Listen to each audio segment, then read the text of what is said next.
Are we recording? Please rise for the Pledge of Allegiance.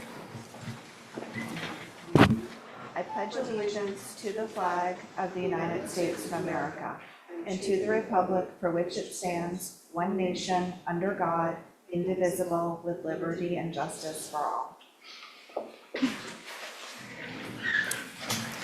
Good evening. First, I am going to call the May 15th NRTA meeting to order, Nantucket Regional Transit Authority, at 5:30. We have Tom Dixon online, so we'll be doing all of our votes roll call. And I will turn it over to you, Gary. Well, first we'll do approval of minutes, actually. Is there a second? Okay, all those in favor by roll call. Tom Dixon? I wonder, we might have a delay. Aye. Okay. Brooke? Brooke Moore? Aye. Matt Fee? Aye. Malcolm McNabb? Aye. Okay, that carries unanimously, and now I will turn it over to Gary Roberts for his report. We're going to just start off quickly with the staffing update. You know, as the process continues with the restructuring of the NRTA operation, bringing maintenance in-house, we've added a new shop foreman. Thomas Kane has been hired to run the operations in the maintenance department. He has extensive experience. He was with the MBTA, he's with Plymouth and Brockton, Brush Hill. He's been at a lot of places. And, you know, his experience is going to go a long way in rebuilding the department with everything that needs to be done as our changes continue. As far as the Greenhound, we've hired 3 information aides to work at the Greenhound building this season to staff the building with more hours, and we're looking to add 1 to 2 more positions as the season progresses.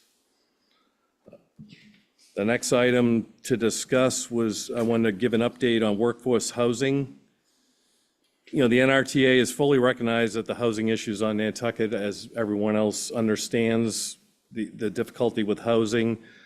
Housing availability is critical to be able to provide the required staff that we need during the summer months to run all the routes. NRTA has embarked on substantial investments in workforce housing leases in the past year to provide housing, but it was clear that having year leases or seasonal leases, it's a constant. You're chasing yourself halfway through the year to start setting yourself up for the next year to have housing available for the employees. The first step in it was I requested RTA capital assistance to help cover the cost of the leases. Currently, we're paying for all the leases out of the operating line item.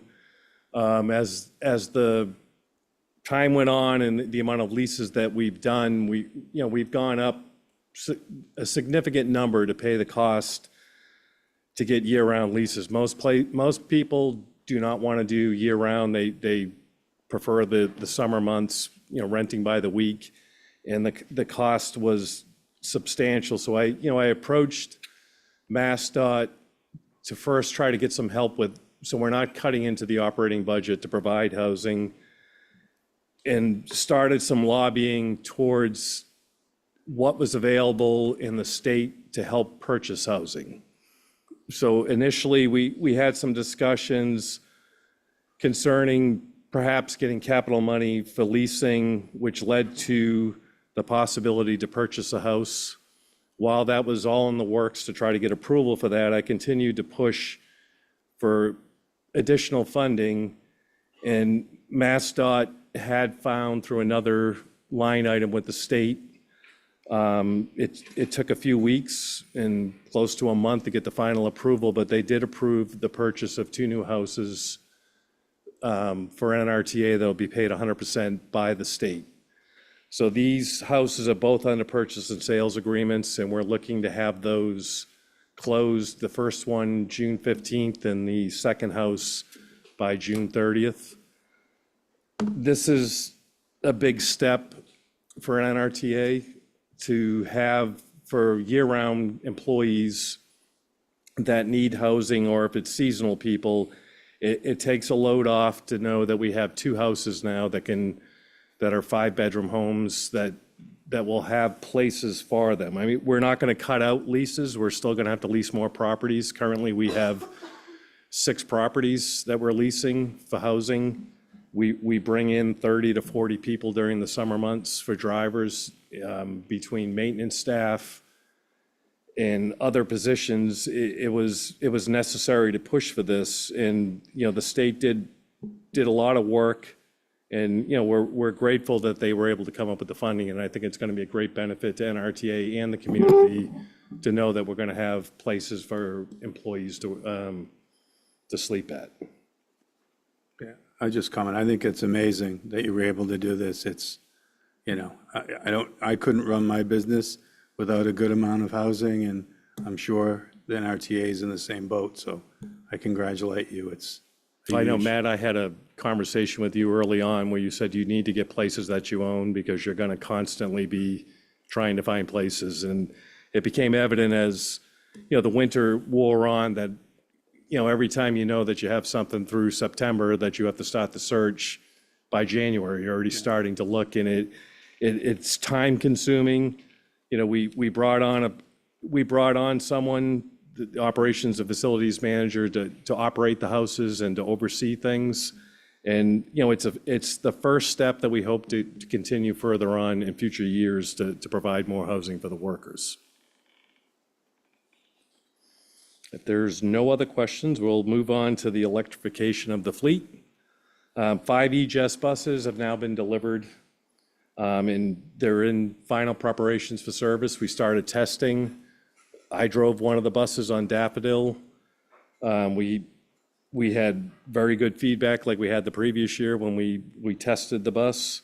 We started, I think we did 2 or 3 days on the Mid-Island, the Maya Comet, to test how long they're going to last, what the performance would be, and they performed beyond our expectations. In an 8-hour shift, they came back well over 50% state of charge.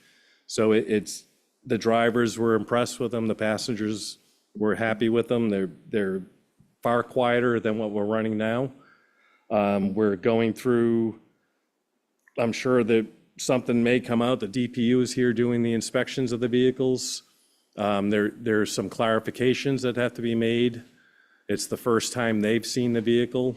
There's some questions on battery shutoff procedures and the like that they want to clarify with their legal department to make sure everything is up to par. There's no regulation on it, and they just want to make sure that that's all set. And we were hoping to have an approval within a day, and we're going to start rolling out more of the buses as the permitting process is completed. We have also received. Quick comment. The other people that are happy are the downtown neighbors, because these buses, the other ones used to be clanking and loud, and it was intrusive. They said, I've had a bunch on Dover Street, so they can't even hear them. And it has made their life a lot better already, which is great. We're going to continue with the gas-powered vehicles late at night. We're adding an additional run to each one of the Mid-Island and Maya Comet, so they're going to be running on the 15 minutes instead of the normal times because of the size of the vehicle. We'll just have more frequency. We're looking at the final route that we're going to run the vehicle on. We're still determining what route that'll be on. But they performed we were very happy with the performance that we received from the vehicles. We're also working on another grant for the purchase of full-size electric buses to handle the airport, Sconset, and those areas. That is not until September until the grant will be written. The state's going to use 5339 funding, which is federal funding. The state will write the grant and do the procurement for NRTA, and then they'll obligate the funds to NRTA when we reach that point. But there are steps to go through with that. The infrastructure planning is still ongoing. There's an electrical engineering firm that NRTA has brought in. The single line drawing has been done. We met today with National Grid. We're starting the process. We're going to have on-site visits. Right now, we have one charging unit that is operational. The EGES buses took less than 2 hours to recharge after the 8-hour shift. So we're confident that until we get the full infrastructure in place, that we're going to be able to operate with the systems that we have in place at this time.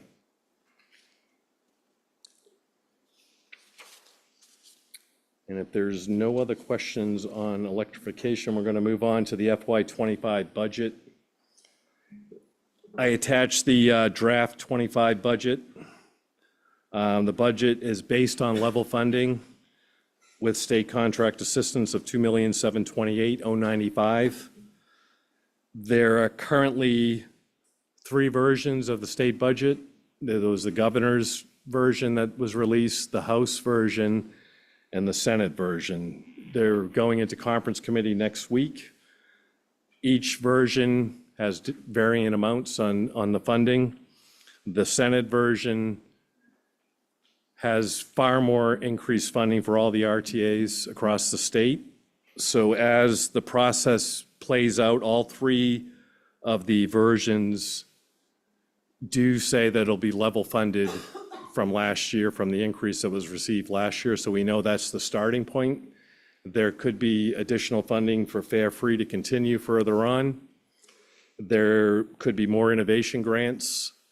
So we will go with the draft budget right now, that we know that that's the funding that we're guaranteed to have. And if we have to make an amendment after the fact, I mean, the state could, it could take months before they finalize their own budget. And we'll know the final numbers when that comes out to us. So it could be, one line item had an increase of 40 million between the RTAs, another one had a differing amount where the funds are done differently. So we'll just have to see how it pans out and make our adjustments from there. But we do know that the number of $2,728,095 from state contract assistance is set, and that's what we base the budget off of. Questions? Almost set. No questions on the budget? Apparently not.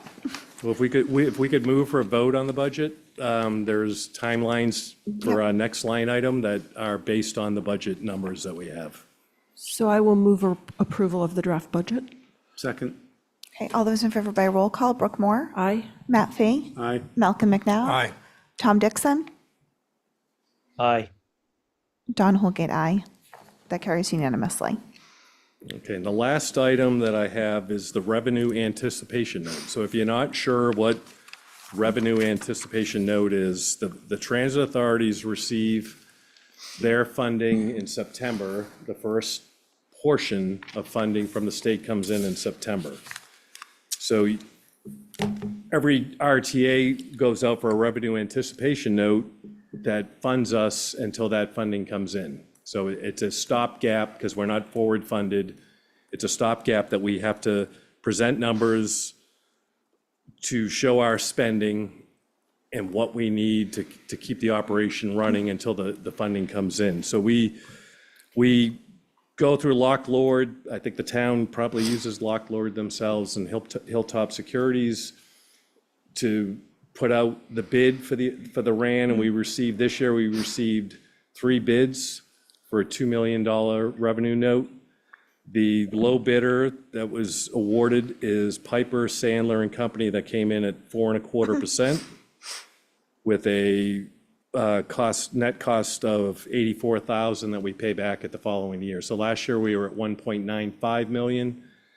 The rate was at I believe it was 4.5. So the rate has dropped a little. It's still very high compared to previous years, but the net cost has gone down slightly. So out of the 3 bids, Piper Sandler has been awarded the revenue note. That's fine. Do you need a motion on that, or are we good? No, we don't need a motion on that. I just needed the budget has to be turned into them to prove that the budget cost for our expenditures. Okay. Well, then, are there any public comments on NRTA business? That it's not on our agenda? Hearing none. Nobody on, someone on our line? Oh, okay. Campbell Sutton, go ahead. Good evening, everyone. Good evening. I just so glad to hear this. I just wanted to comment on the electric NRTA. One was coming down Bartlett Road when I was walking my granddaughter to school, and it was just delightful that it didn't overpower the road in terms of size, and it was quiet and did not have any exhaust. So hooray. Thank you very much, Director, for all the effort you've put into that. Thank you for the good feedback. Thank you. Is there a motion to adjourn the NRTA? So moved. Second. All those in favor by roll call, Brooke Moore, Aye. Matt Fee, Aye. Malcolm McNabb, Aye. Tom Dixon, Aye. Don Holgate, aye. That carries unanimously. Thank you. Thank you so much. Thank you, Thank you, Gary. guys. Good Have a work. night. Next we will call the Select Board meeting to order at 5:46. We have two minor changes to the agenda. There are no minutes to approve. And under Section 8, Number 4, it's a request to abate the betterment rather than extinguish. I don't think there's any other changes. We'll accept it and move on to announcements. Thank you. This board meeting is being video and audio recorded. The applications received for planning board vacancy and appointment to be made at May 22nd board meeting. Pursuant to the board's committee appointment policy, applicant names are read at a board meeting prior to appointments. 2 applications have been received for the planning board vacancy, John Kitchener and Hillary Hedges Rayport. The process to fill a planning board vacancy when a seat becomes vacant prior to term expiration is statutory and made jointly by the select board and planning board, and as noted, it'll be done next week. Committee vacancies, the deadline for application submittals for the annual committee appointments is this Friday, May 17th at noon. And information may be found on the town website, including the committee interest forms and information as to committee openings. The annual town election is next Tuesday, May 21st, from 7 a.m. to 8 p.m. at Nantucket High School. Thank you. Okay. Opening select board announcements or comments? Anybody else?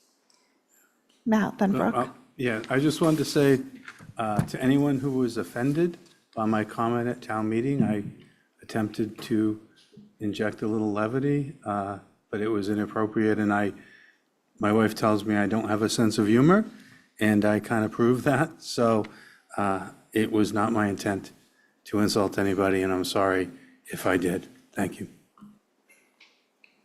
Thanks, Matt. Brooke? So I'd like to add a little bit of clarification. It might take me a minute on when we were discussing the DPW planning funding article at town meeting, it became evident that there is a working dialogue between the Nantucket Hunting Association and the board. And I represent the board in those conversations. We've been meeting once a week, gosh, for a couple of months now, at least. And I just wanted to walk through the timeline of how we got to where we are in that process, and we're going to get a full update, but I thought following town meeting, it was good to do a brief summary for everybody. So this board has reviewed 3 different possibilities for the relocation of the DPW facility, one being to rebuild at the current Nantucket site, the other is Nobodere Farm Road, and I'm sorry. Okay. Yeah, and Nobodere Farm Road, and the third site that came under consideration was the Shadbush Road site, which had been proposed for the Hunting Association.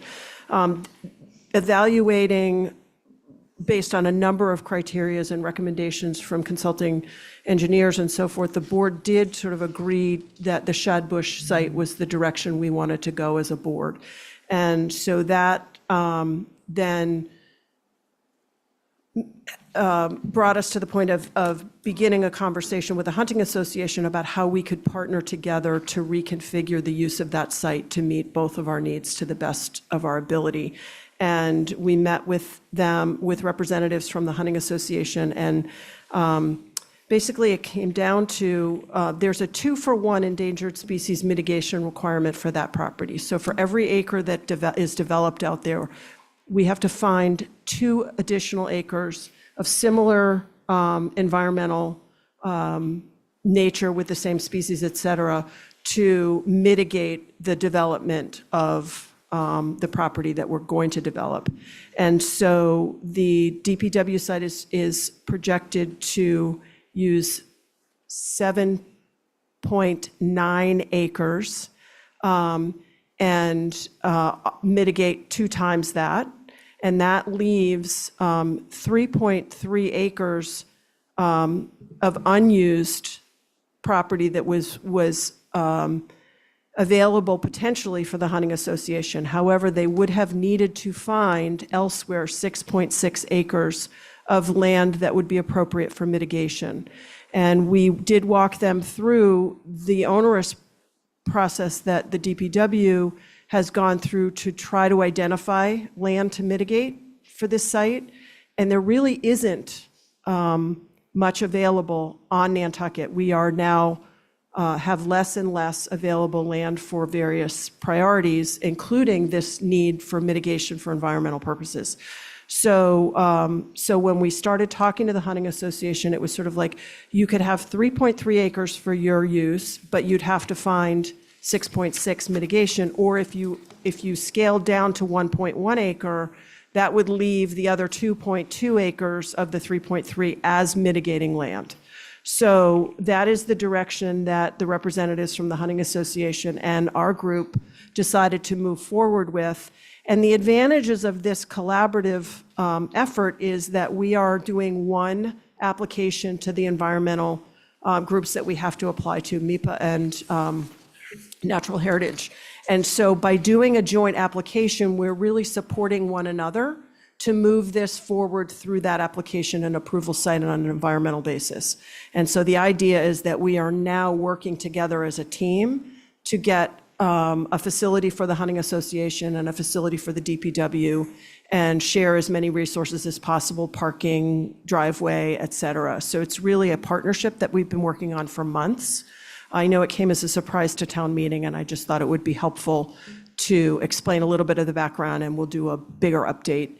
And so the reason it came up was this question of funding the DPW, the development of the final plans for the DPW site. And now that we are paired together in this application, that didn't pass at town meeting does change the timeline for both organizations in terms of when these permitting will be done and when design and build will happen.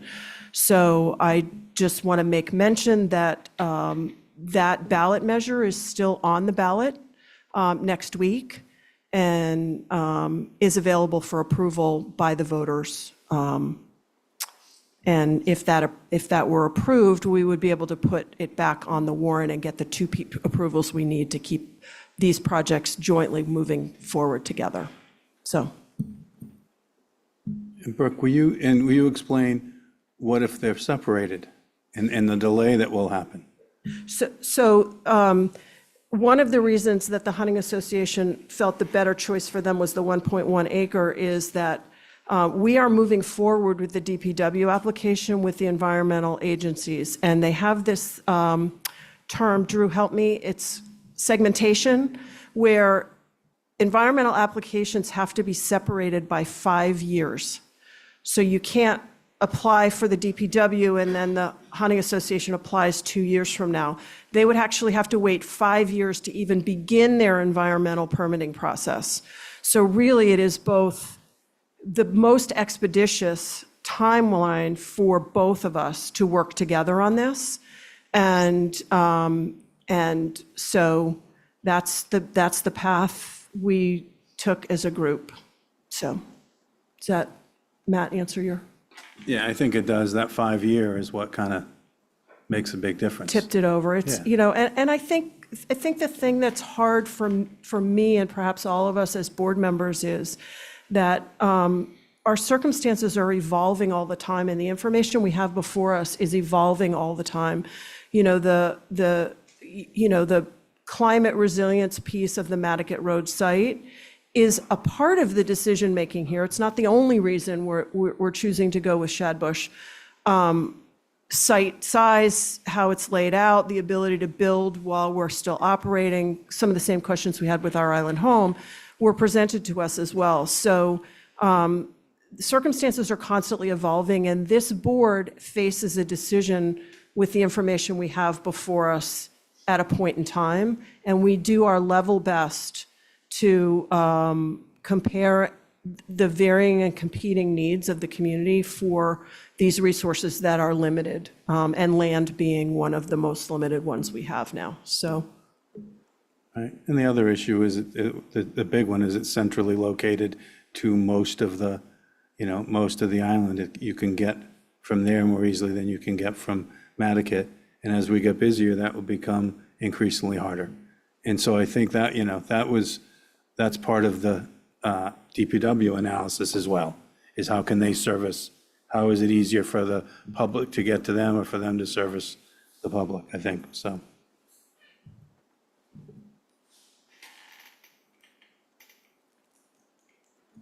Okay, any other select board reports and comments? I just want to pause the meeting for one moment because as chair, it doesn't sit right with me for political signs to be brought into this meeting. Just take it out. That's all. All I'm asking, it doesn't matter the content. I just want to note that people shouldn't be bringing signs into the room. I mean, exchange in the parking lot, that's fine. I'll just wait so no one misses anything. Can I make a note too? That when people at this table are speaking, or that when people who have been called on are speaking, that members of the audience don't speak at the same time. It's very distracting when I'm trying to hear what they're saying and you hear muffled discussions happening.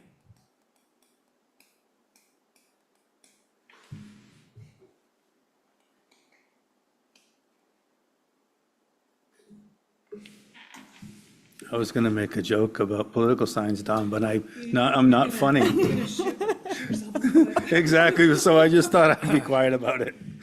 I mean, I appreciate all of the political signs and everybody's passion for everything. It's just, we have to keep it out of this forum. So on a lighter note, I do want to point out the signs about the signs. I have found that very entertaining, and thank you to whoever thought of it. It's very clever. It would be great if they revealed themselves at some point. Maybe it's the person who puts the animals out. Charity? Oh, you're going to have to come to the mic just because of the tape. Conversation about the dump is very interesting. And the movement of and I just wondered what's going to happen to the old dump? It's not the dump, Charity, it's the DPW Oh, the DPW, operations facility. okay, all right. Like the trucks and the snow plows and the road maintenance. Okay, I am going to continue now. If there's no more select board reports and comments, we do have a follow-up from the prior select board meeting. And I am just going to pull that up so I can read it to you.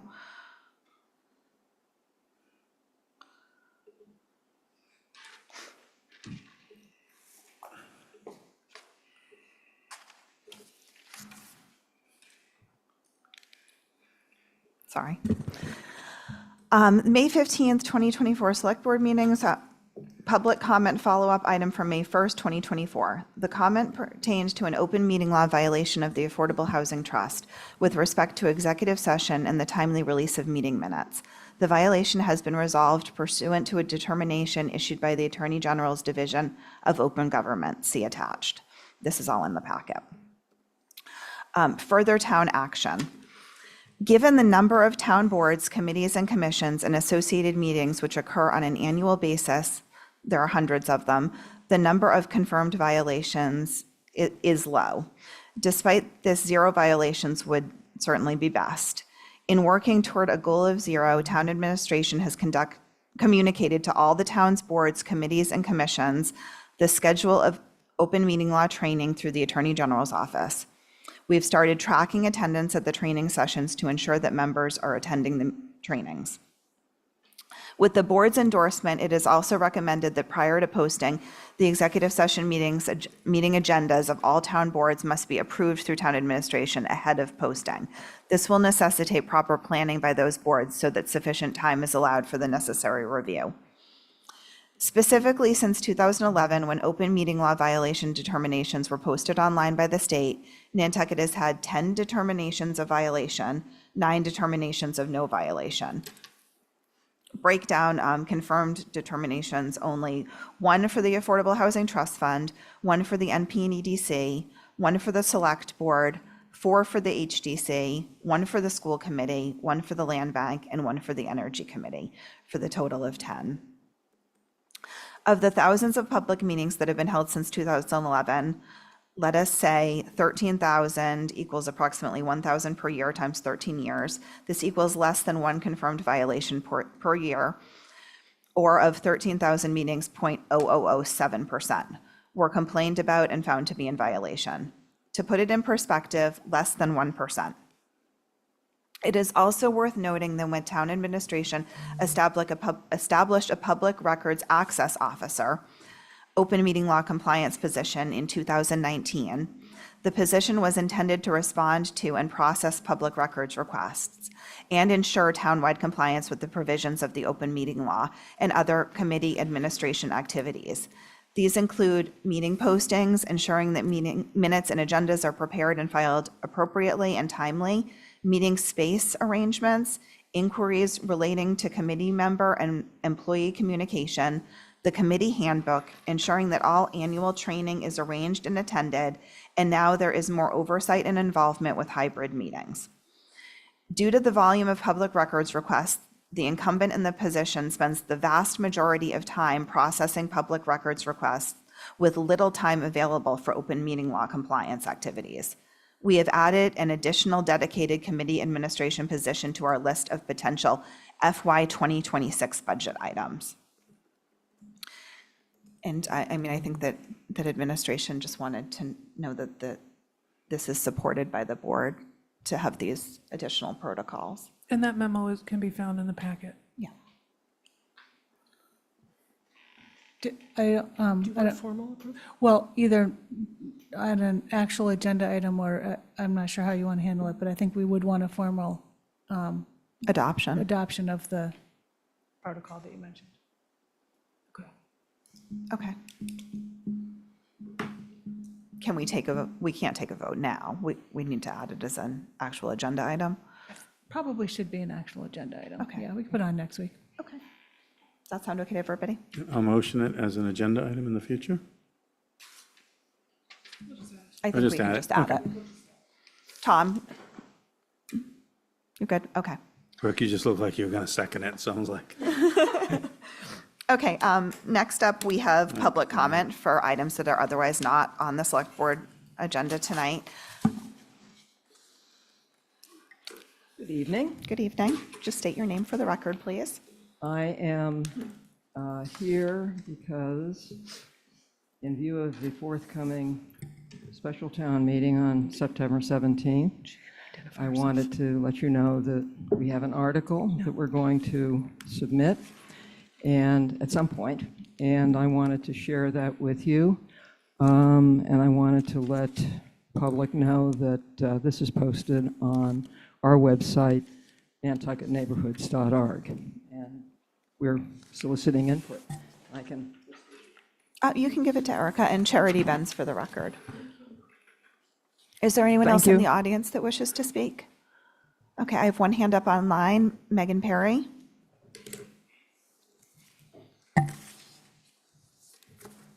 Thank you, Don. Can you hear me okay? Yes, go ahead. Okay. My first item was I just wanted to thank everybody who attended town meeting. And I also wanted to thank everybody who spoke up because I think when people speak up, they give others courage to speak. So that was my first comment, was just to thank the community for showing up for town meeting. And then my next comment was just so I fully understand something that occurred at town meeting. I figured I'd ask here, since the select board is the executive governing body for the town of Nantucket. And I also was wondering if we could get an opinion from town council to better understand the legality of what happened. When Article 59 was defeated, a young member of the public, I'm sorry, I'm going to botch his name. It was Boone or Booth or something. I'm sorry, I don't remember. He came to the mic and he made a motion for a revote due to some confusion that occurred on what people were voting for. And the moderator was very clear that we could not take a revote, especially since we had moved on to the next article. And that was on the first night. So then if you fast forward to the third night, when the finance committee chair made a motion to take a revote on whether or not non-voting taxpayers could speak, essentially Paul Durensis, who is a non-voting taxpayer in Nantucket, could speak on my behalf.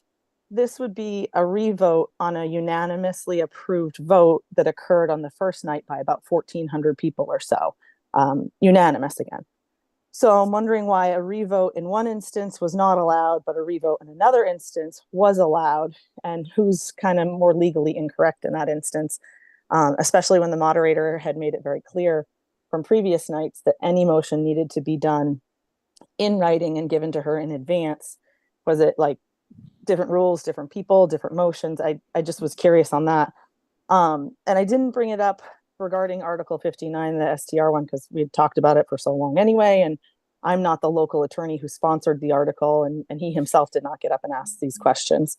And then it just kind of make light of it. I think in Chris Perry's opinion, I guess it is, on the current, he might have gotten it somewhat right when he said there was kind of a sideshow circus occurring down in front, but he had right church, wrong pew in that instance. And then Peter Schaefer's rationale for not wanting to hear from everybody's attorney in the future, I think we need to examine why private citizens feel the need to have legal representation at these meetings. I personally felt it was important to have legal representation when both the select board and the planning board put forth Article 49 and claimed that it fell under the housing exemption for whether or not it needed a majority vote or a 2/3 vote to change a zoning issue from residential to commercial industrial, and town council went along with it. And I struggle to understand why a housing exemption was used for a private jet parking lot to be built. And the chair of the planning board said, it doesn't matter, this is just housekeeping. It kind of made me wonder, like, how dirty is your house when we say that housing is the reason for an exemption on a zoning change for a jet parking lot? So I didn't know if that's something, I know you're not going to answer tonight, but maybe in the future, this board could look into, and maybe town council could also give an opinion on the legality of things. So I hope that was under 3 minutes. Thank you guys very much. Yep, you just made it. Thank you. I'm sure that we can get back to you on those questions. Maybe that could be put in writing. I'm not at all clear on what the exact question Yeah, is. Megan, could you send that in an email? I disallowed her to talk. Oh, But I'll bring okay. it back. Well, I'm Yeah, sure I she's will listening. I'm listening. I will make sure to send that all in an email. It was mostly just how come we can take a revote on one motion, Yeah. but not on another, essentially. But I'll put that all in. Yeah, I writing think to there you were a and send it couple along. of questions in regard to the zoning too. Sure, I'll send that For the along. Thank you housing so choice. much. You're welcome. Yep. Bye. Anybody else? Okay, seeing none. There's no new business. We do have, for the housing office, which is number 3 under section 8, Judy Barrett has to leave by 7. So wondering if we could take that out of order? Would that be okay with everyone? Yes. Tom? Okay. All right, Christy, you're up then.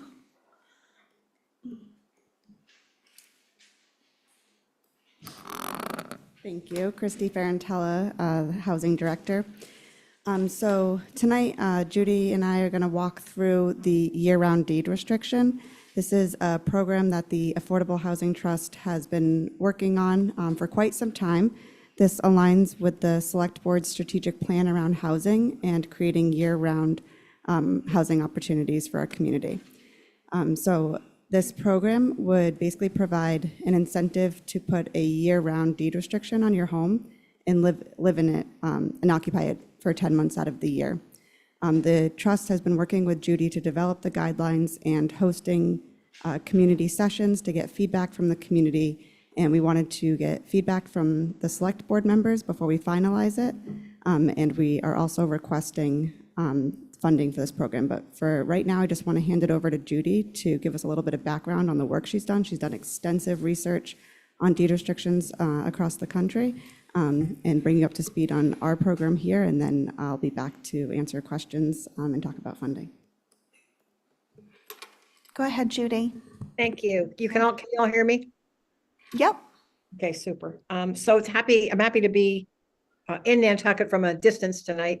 Talk about this project, which really sort of became a labor of love, I think, for all of us involved. So going back to actually when the Vail and Deed discussions were taking place last year, the Housing Trust wanted to look at a way to kind of create something very similar to encourage people to be able to live as year-round residents of Nantucket. And I think that in the sort of long run, the real interest of the program is being able to make it possible for people who want to work in Nantucket to also live there. But there's no specific kind of employment requirement on this. It's really about being a year-round resident. So to develop the program, what the Housing Trust asked us to do was to talk to people who might have an interest in a year-round restriction program, either because they are existing homeowners, because they are folks looking for housing and can't find it, people who might have a particular unique knowledge that would affect the design of the program, such as bankers and realtors and so forth. So with the help of the Housing Office, a series of interviews, small group interviews were conducted several months ago by me.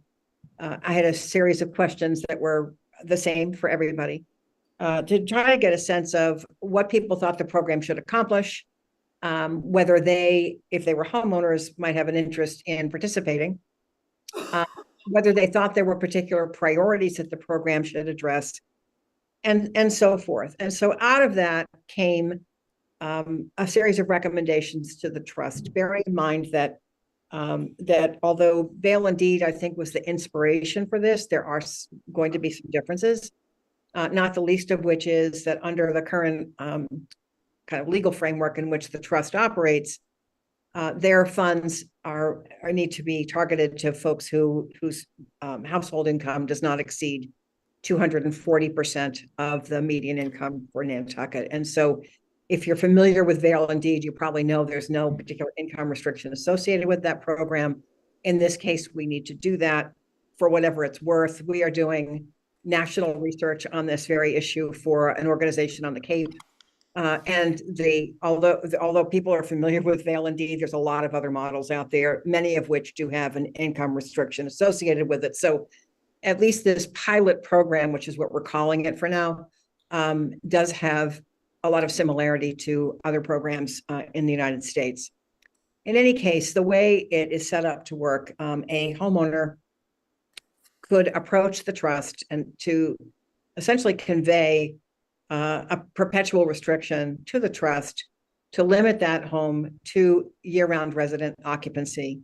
And they may choose to stay in their home. They may decide they're going to sell it, but when it is sold, the buyer has to be a year-round resident of Nantucket. And we went around and around about what year-round should mean, and came to the conclusion that we probably should try to be consistent with the way that term is used by other programs, which is living on the island as a principal residence for at least 10 months out of the year.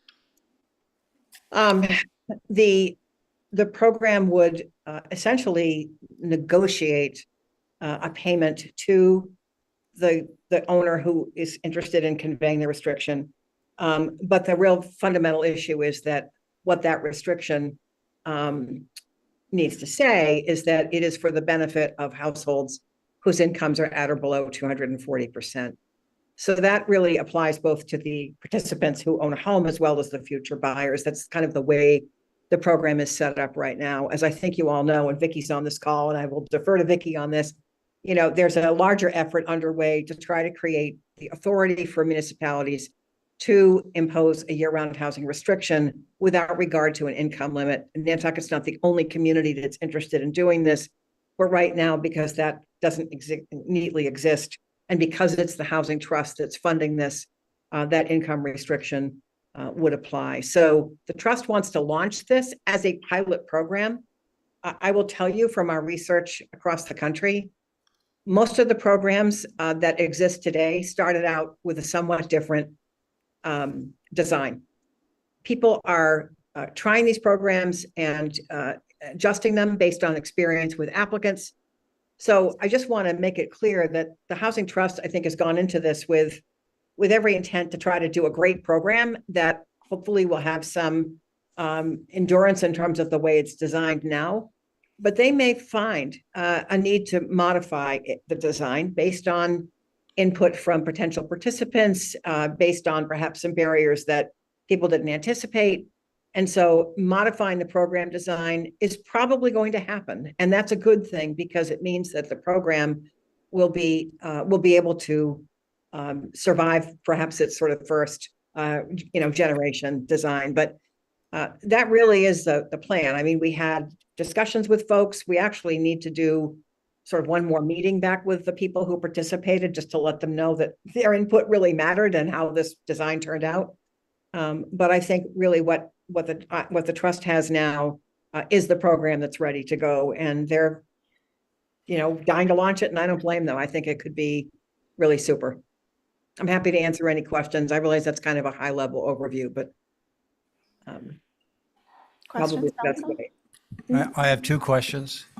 Go ahead. You said you've done community outreach on this. What has been the feedback of the Nantucketers? Because I mean, my other question goes to, are people afraid they're going to lose value of their home when they want to sell it? So I didn't hear any of that. I mean, everybody we spoke with was from Nantucket. The national research that we're doing elsewhere is for another organization. I just wanted you to be aware that there are multiple program designs out there in the United States. But all the outreach that we did for this program design was with people with either living in they're all living in Nantucket. They were all having an interest in this program. So people had, we asked questions like, is there a way that this program should perhaps benefit particular people more than others, such as should it be limited to people who have a job, who are looking for a job in Nantucket, who can't take a job because they can't find a place to live? We asked kind of priority type questions. We wanted people to help us define what year-round restriction meant, because that was important. There was some disagreement early on about what that might be. What should the town have a policy on how much you might pay for one of these restrictions? How do you think these things should be monitored? Do you have any thoughts about that?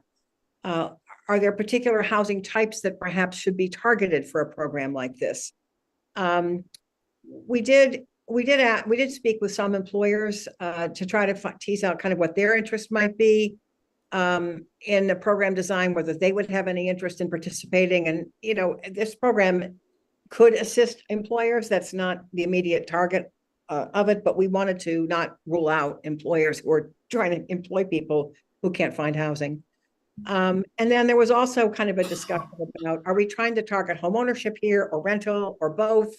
So there were, and not every group agreed with the answers to all of those questions. But I would say overall, I think there was an interest in promoting homeownership, an interest in trying to help people either stay on the island who are year-round now, but maybe facing a problem staying, or making it possible for people who are trying to live on Nantucket because they have a job and they can't find housing. So there was a very, I think, openness to a program design that was written sort of broadly to help address a variety of needs, but always around this issue of people either living in or trying to live year-round in Nantucket.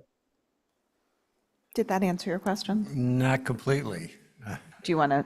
Can I try? Sure. Yeah. Yeah, I mean, I think everyone will, it sounds like a great idea, but I mean, how many people have raised their hand and said they'd do it? And I always would wonder about when I'm selling my house, am I going to get the same price I would if there wasn't a deed restriction?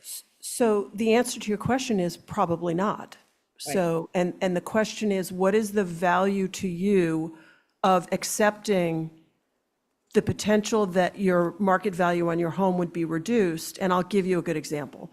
Someone who bought a house here in the 70s for $40,000, and now they have a house that's worth $1.6 million, but they don't have a lot of savings, and they're struggling to stay here. So they have now a choice of selling that home and leaving because there's nowhere to downsize to, or accepting a cash payment in exchange for a deed restriction that would give them money to be able to stay, and they would have to make a personal choice about whether or not they take a reduction in value because the market to whom they can sell it to is limited to folks who will live here year-round. And that will be a personal choice. No one's being told they have to do this. It's really it will be a personal calculation, and we may find that nobody's interested, right? But we may find that there's a lot of people interested. I know people who are looking to acquire land and build a house, and they can't make the numbers work. But a contribution of this size in the land acquisition plus construction cost, even with a 240% AMI limit on it, which is substantial on the income side, and a year-round restriction, would allow a young family to get and build, be able to build a house that they couldn't otherwise do. And so I would say that what I see in the housing world is, and for folks, everybody who's trying to get in the market today that doesn't have enough money to really get in the market is having to make choices and compromises as to how they can get stable housing. And I think we see in the covenant program that people are willing to do that. They're willing to pay a covenant price to secure stable housing, knowing that their ability to sell it is limited to a pool of people who make under 150% AMI. And I have family members who made that choice 15 years ago when I doubted it, and it worked out fine. Well, I've been accused of being a skeptic too much. I wish you all well. I would like to come back a year from now and tell me that you have 10 of these houses. Matt, Yeah, then I have a question. I have an employee who bought a Covenant house early on, 10 years ago or so, and it's, half or a third the price. His mortgage, he's almost done with it. It's half or a third the price of rent now. And he's very happy, and he's been able to carve out a great life for he and his family. I think one of the things we're putting an income restriction on it because it's coming from the Affordable Housing Trust. What is interesting in Aspen, Colorado, the year-round restriction with no year-round covenant with no income restriction is the one category, last time I looked, that has stayed relatively slow going up because it's limited by how much, the most highly paid people in the town make.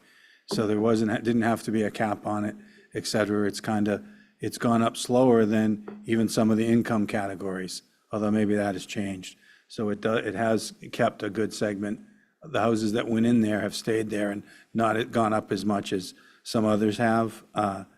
One thing I would love to hear talked about a little bit is why is it not, one question is the 240% forever, or does that fall away if you're making more later? Can you stay? That's one. Number two is why is it not transferable between family? So those are my two questions. So I first just wanted to say that, kind of going back to Aspen, the goal of this is to create a bifurcated market so that we would have kind of two real estate markets, one for the year-round and maybe one for the seasonal buyer. So the prices might stagnate a little bit. I'm going to hand it over to Judy to talk about some of the guidelines because some of that came from the feedback. But the income restriction would be verified year after year. Oh, can I just ask, what is the max sale price at a 240% AMI right now? For a house, it's 1.2 million, and for a condo, it's just over 900,000. Judy, go ahead.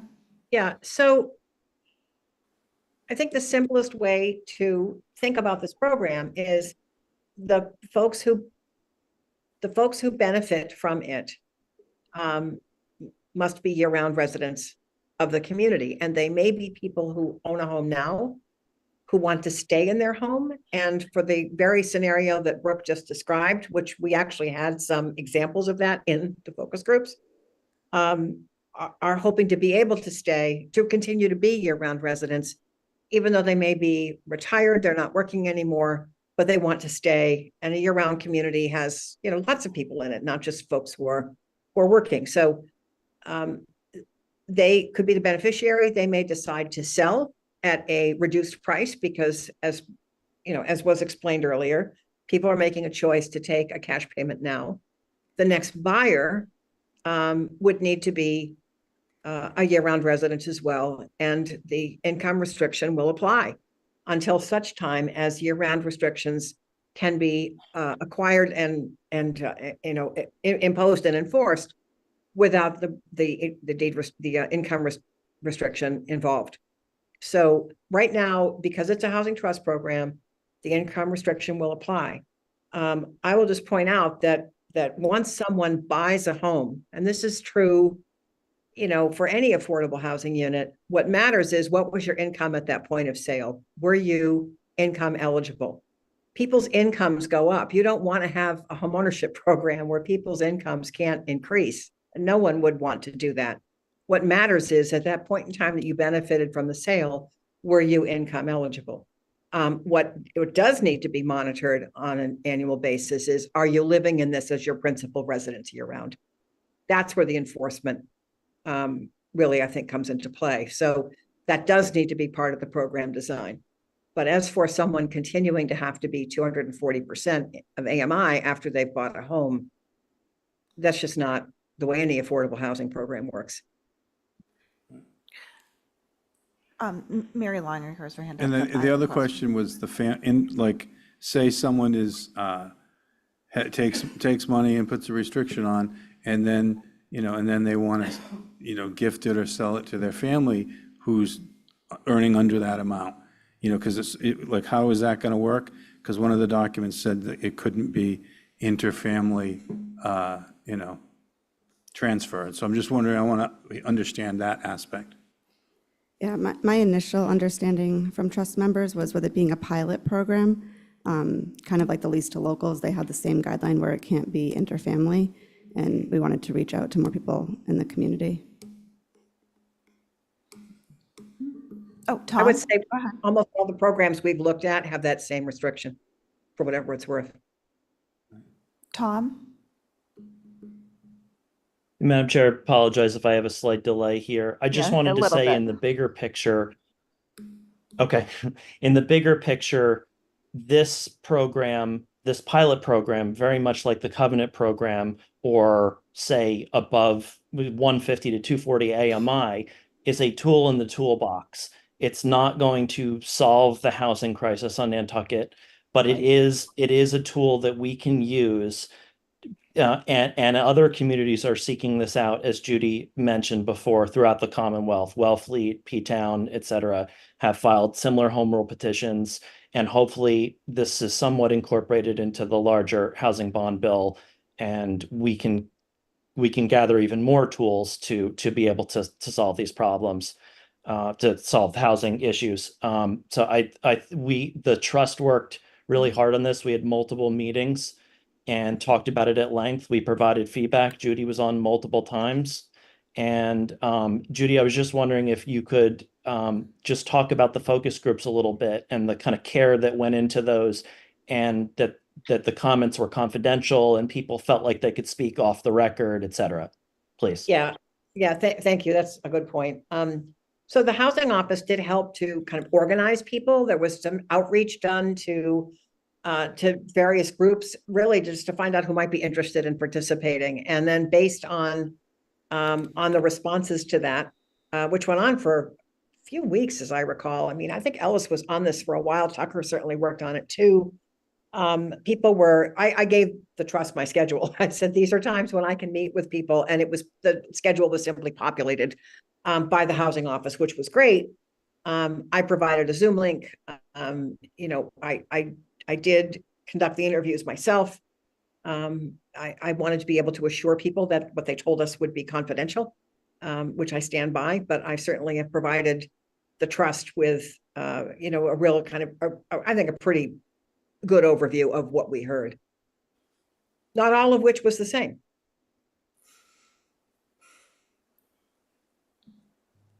Brooke? So I was on the trust when this started, so it's been a while. When conversations about this, we've been talking about this for years, and really it was not available to us because of funding limitations, and the passage of the override really changed the fiscal dynamics of the things that the trust can try to add to the toolbox. And I would say every program we create is going to meet the needs of some subset segment of the community members who are desperate to find housing, and they will never meet, no program will meet everybody's needs. And we just keep adding tools. And I love that this is being described as a pilot program, because we don't want the perfect to get in the way of the good. We want to be able to try something and learn from the experience of the people who apply and find out what's off, what could be improved. And from that point of view, the targeting of 10 new deed restrictions is really a way for us to further shape this program. But the amount of work that's gone in to consider the intended and unintended potential unintended consequences has been enormous. And I just appreciate that the trust is here before us asking finally to get this thing going. Okay, I'm looking over the numbers, and $2 million doesn't seem like very much to get to where you want to go with where current prices are. So if the max sale price at 240 is 1.2 million and the house is worth 2.2 million, are we giving them $1 million, or are we giving them some different incentive in between? So in other markets, there's kind of two ways to enter. One is at the point of sale, and it acts kind of like a down payment assistance. The other is letting people stay in their own home. Judy can say that a lot of the other programs, it's that point of sale is really where you pick up a lot of the deed restrictions. What we're thinking is Nantucket is going to be reversed, and it's going to be more people wanting to stay in their homes. So one of the guidelines is that the max would be 20% of the appraised value of the home. And so that's where we've kind of been looking at homes that are around 1.2 million would be their target, knowing that right now there's nothing on the market at that, but there might be coming on in the future. And those would be the homes that we would be targeting.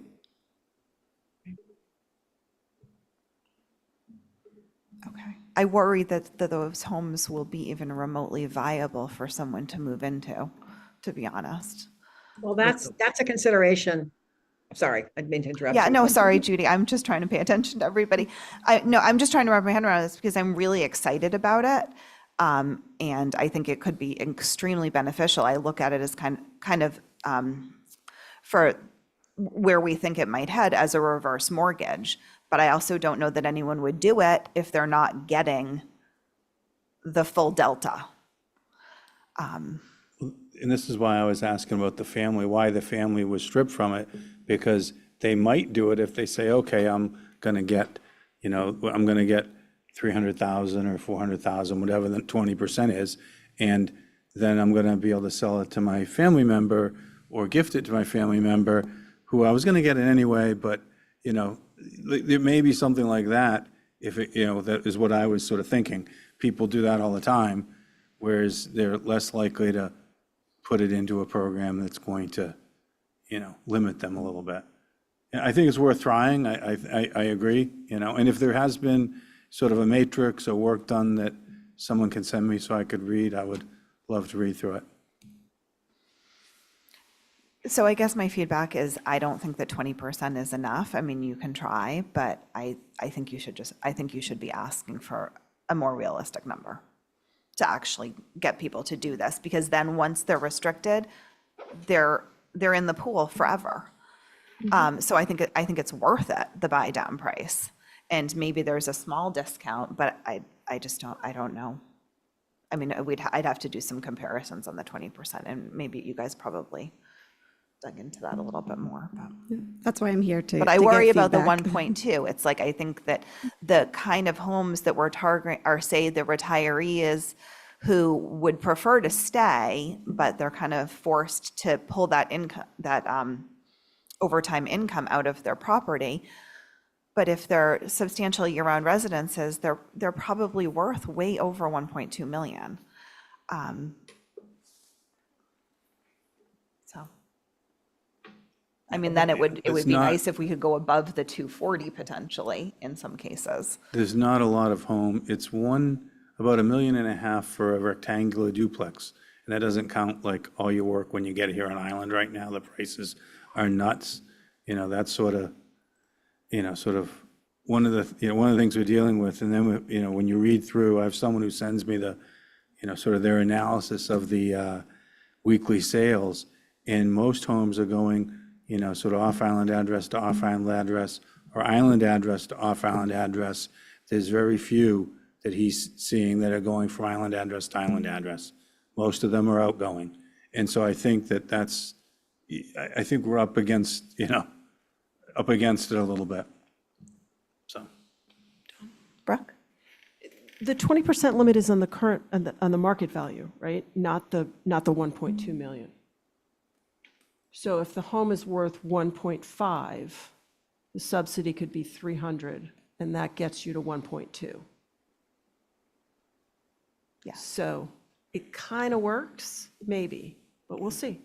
1.2 is about with current rates is about 6,500 a month, I'm guessing, give or take, not counting, your insurance and other stuff, add another $1,000. Yeah, I'm Something talking like about the that. resale price, though. Yeah, I understand. Yeah. Right, but if it's worth 2 million, it's 413,000. It doesn't get you to 1.2. So it has to be a less expensive home. It's just they don't exist very much right now, or they're not livable. They're things that need full gut renovation. So we did at town meeting just pass the home rule petition to have a year-round deed restriction, and that would lift the income restriction on it. And so if that passes at the state, which Provincetown has also submitted, and others, then this is just a pilot program to. So we would then roll it into it just being year-round regardless of income. Potentially, yeah. That is the plan. Yep. It's just right now, because it's administered by the Housing Trust, we need to be conscious of the income limit. But if. No, I understand. Yeah. I'm just worried about there being real opportunities, but maybe there will be a couple. Any other questions? Mary Longacre?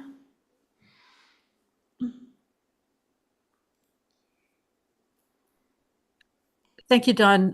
Mary Longacre, can you clarify through you to Christy, is this only for owner occupied, or is year-round rental available as an option with this program? So for instance, if an owner makes this decision, but they either at the time have a year-round tenant or in the future want the option to have a year-round tenant, would they be able to participate in this program?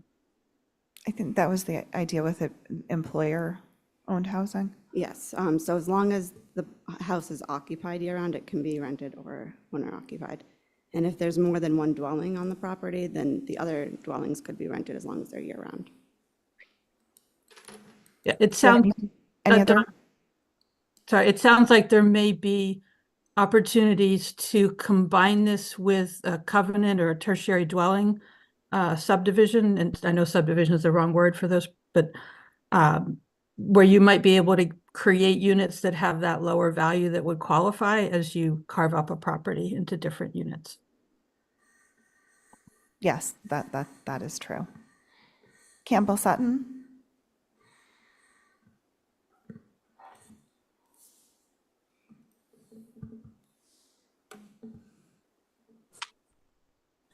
Good evening, all. I really appreciate this conversation. I've been listening, and one of the things I've somewhat recently learned is that deed restrictions last for, I think, 33 and a half years, because I was thinking that the deed restrictions that are on my house, along with all the other homes on this side of Appleton Road, were like, went on like with the deed. And I was told in the planning department that it only lasts for 33 and a half years. So that's where my question comes in, is a deed restriction apparently has a time limit. And I'm wondering how that would be addressed in this program, which I think sounds like a great program. This is a perpetual restriction. Brooke will Yeah, speak to that. because it's income restricted, it falls under affordable housing and can be perpetual. What can't be perpetual is a deed restriction like for year-round occupancy that does not have an income limit. And that is the thing we have before the legislature as part of the seasonal communities designation. And it is a home rule petition we just reapproved at town meeting to allow for a perpetual restriction for year-round occupancy. So it's in the works, but to answer Campbell's question, because it has an income restriction, it can be in perpetuity now, unlike other Okay. forms of restriction. Okay. I'm thrilled to hear that. I was a little concerned that after all the work that we put into, as taxpayers to create these opportunities, I was a little disheartened to think that after 33 and a half years, they could poof, be gone. So thank you so much for that answer. Yeah, it would be hard to put tax dollars into that. Vicky? Thank you, Madam Chair. So I just want to clarify about the restrictions and the years that that they can be held for. So restrictions normally are only good for 30 years. And then they would either have to be extended, and that term would need to be included in the original restriction, that there is the right to be able to extend it, and you can extend it for up to 20 years at a time. However, even though these properties have an income restriction on it, they're not going to be able to be held perpetually unless we have it held pursuant to Chapter 184, Section 26, which allows for a restriction that is held by a governmental body, and that would include the Affordable Housing Trust. So if they're the ones that are going to be holding this restriction pursuant to this section, then they can hold it in perpetuity, because it's for the benefit of the community. It's for a public benefit. And so therefore, the statute permits that to happen. Affordable housing restrictions can be in perpetuity, but they need to be approved pursuant to EOHLC and the Secretary of EOHLC. She's going to be signing off on it to allow the affordable housing restriction to be in perpetuity. So the trust can still have these restrictions perpetual, and the restriction that would be drafted would include language that it's holding it pursuant to General Laws, Chapter 184, Section 26. And I also just want to point out that these restrictions will be recorded at the registry. They run with the land. And so when the property is conveyed, they are on the title to the property and must be observed. And so the restriction, the recording of the restriction will enable the public to be able to see that there is a restriction on this property. Thank you very much. You're welcome. Mary Longacre? Did you have another question? Yes, thank you, Dawn. So if the property is going to be less valuable because it has this restriction, will that be reflected in the property tax assessment and result in lower taxes for the owner, which would also help people like retirees stay on the island? Yes. Just a short answer. Dawn, I'm actually going to have to leave. I have to be at a public. Okay. Oh, Um, thank you so much. I think you presented everything that we needed to okay. hear for tonight. I'd love to stay longer, but I just can't to get to No, this. no worries. All right. See you soon. Take care. Bye-bye. You too. Are we ready to vote to approve the pilot program? Are we doing the program and the funding separately? Or are we doing it all as one? Oh, I mean, I was thinking approve the funding, but I would imagine it can be one motion. Erica, are you good with that? I thought they were only voting on the funding? And then the program was, And then any feedback on the pilot program. yeah, the program was more review. Okay. So I would move that we support the program launch and the funding of $2 million. Second. Okay, all those in favor by roll call? Tom Dixon? Aye. Brooke Moore? Aye. Matt Fee? Aye. Malcolm McNabb? Aye. Don Holgate, aye. Look forward to seeing how it goes. Thank you. Okay, we are backtracking now. We need approval of payroll warrants, treasury warrants, and pending contracts. Are there any questions? Or can we take them all as one motion? So moved. Second? All those in favor by roll call? Brooke Moore? Aye. Tom Dixon? Aye. Matt Fee? Aye. Malcolm McNabb? Aye. Don Holgate, aye. That carries unanimously. Next, we are back to Citizen Departmental Committee requests and reports. Number 1, Sconset Beach Preservation Fund, update on notice of intent application before Conservation Commission for Sconset Bluff erosion control. It was tabled from May 1st. Vince Murphy, come on up. Thank you kindly. Vince Murphy for the Natural Resources Department. I'll just give Erica a second. She needs to put a slide up for me.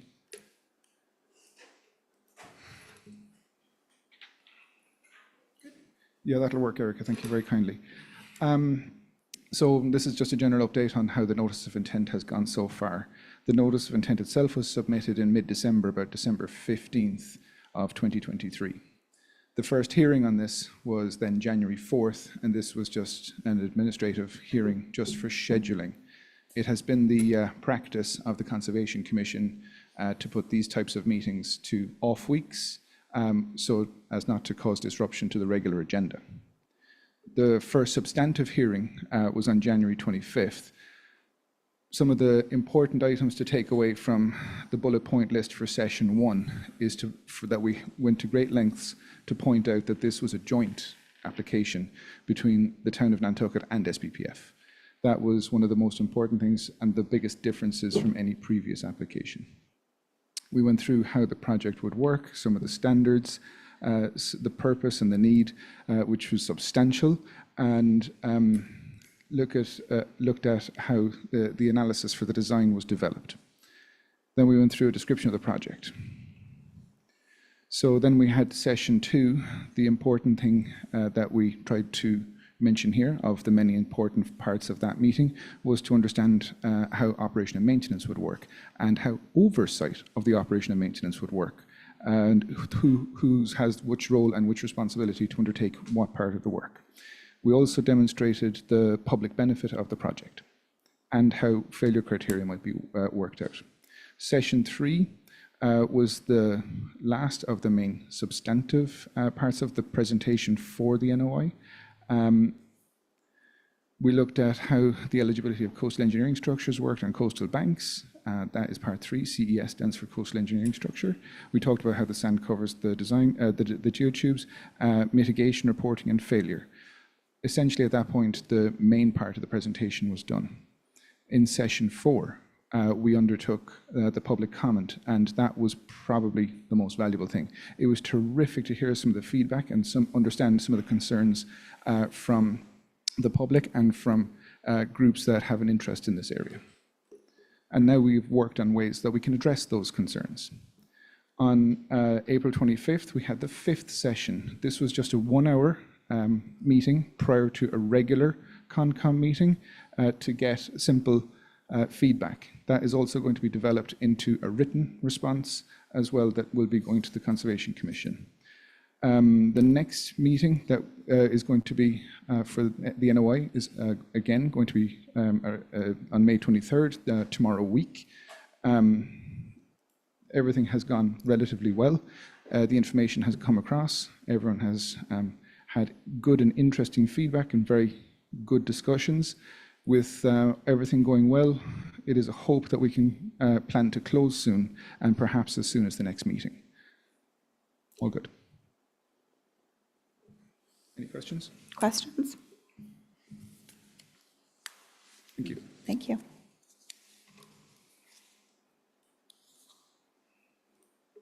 Okay, so do we move on to number 2? Conservation Commission request for approval of special counsel contract.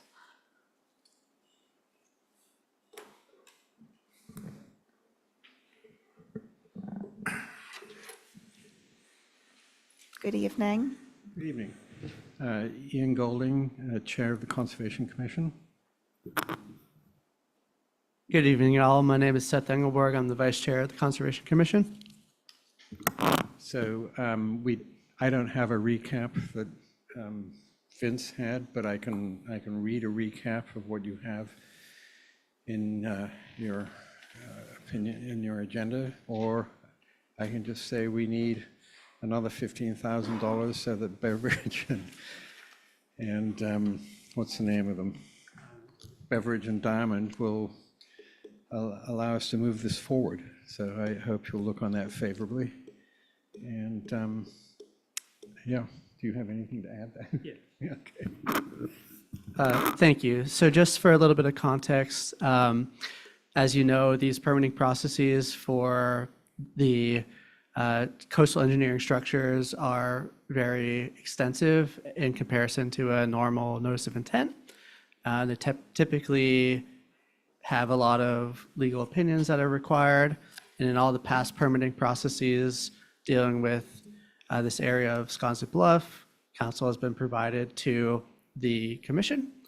I'll just note too that the one respondent to our request for independent counsel, Beverage and Diamond, we did extensive community output or outreach through the Natural Resources Department office to try to get a robust suite of attorneys to respond. But the reality is that the area that we're talking about is a very specific technical area that very few firms work on.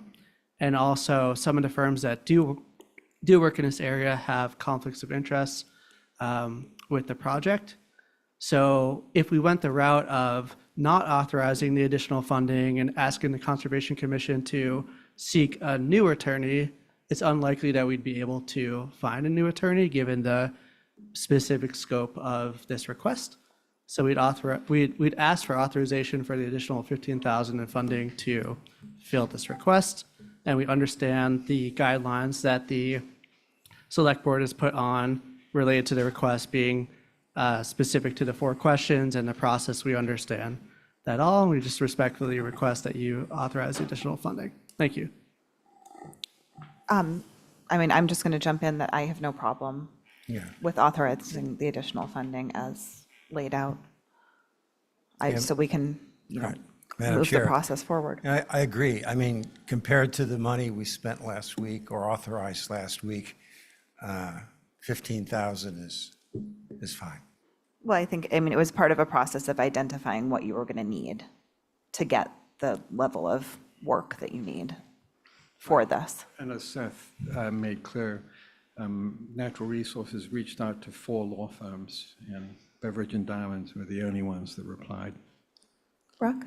I'm curious, I know some of these questions are relative to the relationship of the prior NOI, the prior permit, all of that. So is a lot of this sort of cleaning up the retroactive stuff as much as it is forward review of the current application? I guess just in terms of scale and scope, are we getting clarification on how the history affects the current one as much as we are the current application? Does that question make sense? The letter that we, that the Concom sent through Natural Resources to you, I think it was January the 18th, with a 7-0 vote, was basically in response to the questions posed by independent counsel for abutters and the like that we were clearly going to have to answer before, coming up with a decision. So would you like to add to that, sir? Yes, thank you, Brooke. I would just say that we're not going to be opening up past permits in this process. All the questions that we have are related to the current notice of intent, although some of the items that exist because there's enforcement orders and additional permits in place relate to the project, like with the rehearing limit and things like that. There is some questions about do past actions affect this current action, but really it's just making sure that we have the appropriate representation to us to proceed in the permitting process in the correct way.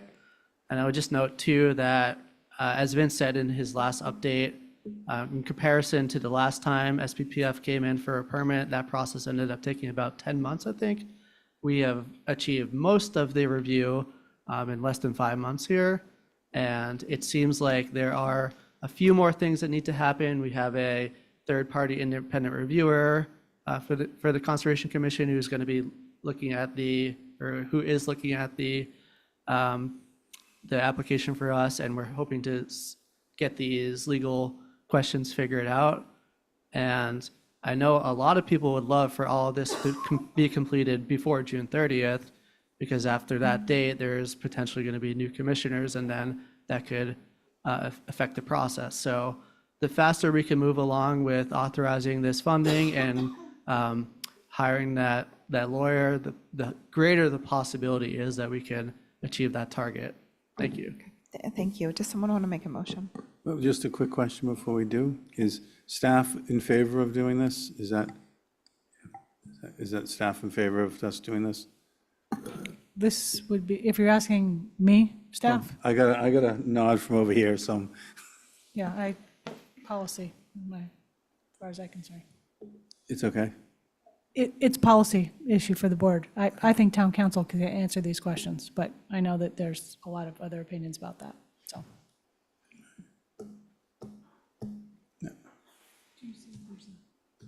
Oh, Megan Perry?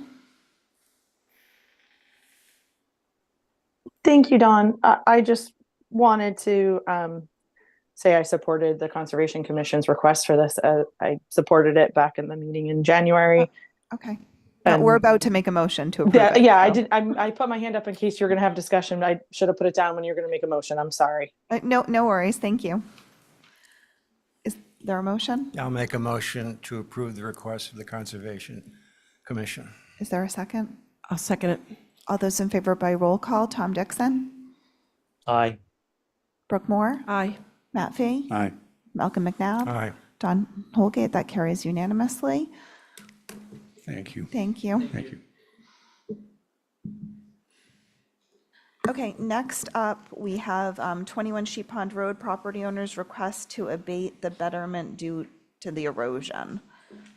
This is recommended to approve. It's not a high cost. The property is essentially The information's in your packet. There are a couple of options you could take, but it would be our recommendation to approve the abatement, given the cost and how long this has been going on.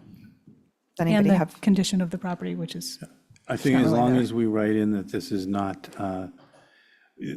setting a precedent, our other option in the packet was to do a friendly lawsuit and they would sue us and we'd agree and, they'd send us a letter suing us and we'd agree and do that, and that wouldn't be less likely to set precedent. But I think if we write in here that, this is not setting precedent, then I think we can support it.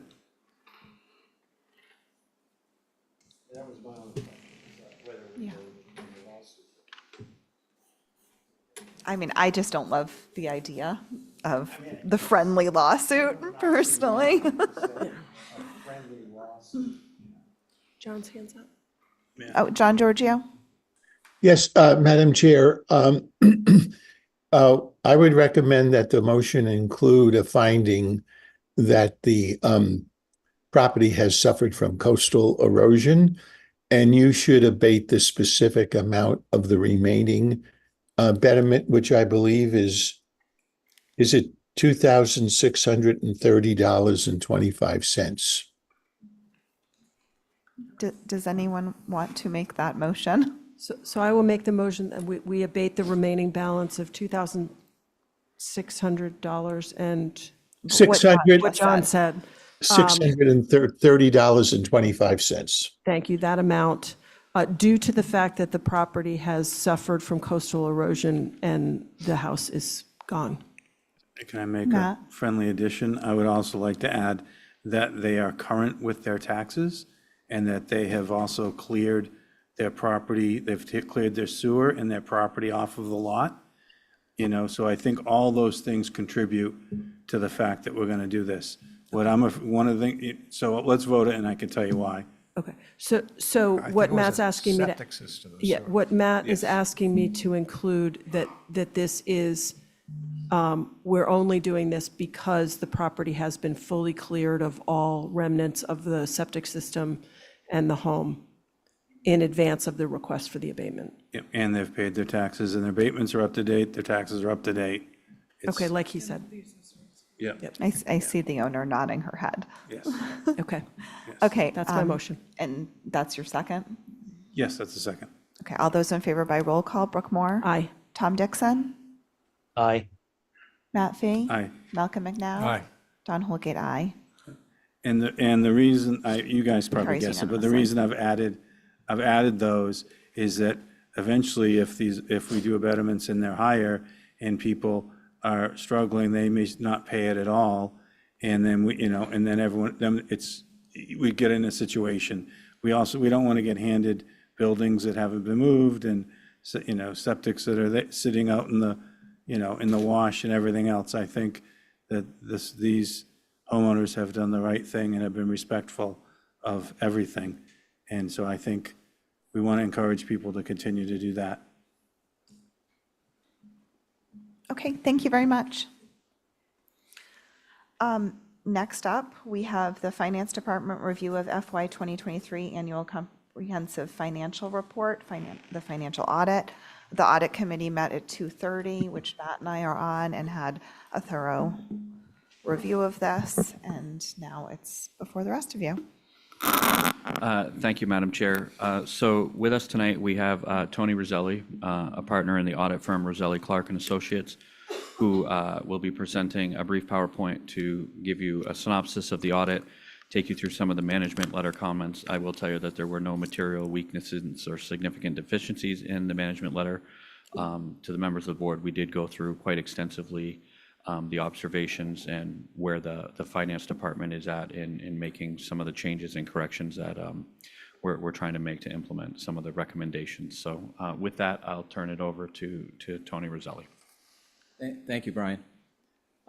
Yeah, so we've completed the audit, and that was done probably around October, November. We were waiting for things externally before we could wrap it up, but the town filed all of its reports timely with the federal government, with the state government, and with the investors in their official disclosure for the SEC. So all that was done timely, all that's in. So here we are tonight to basically go through the PowerPoint.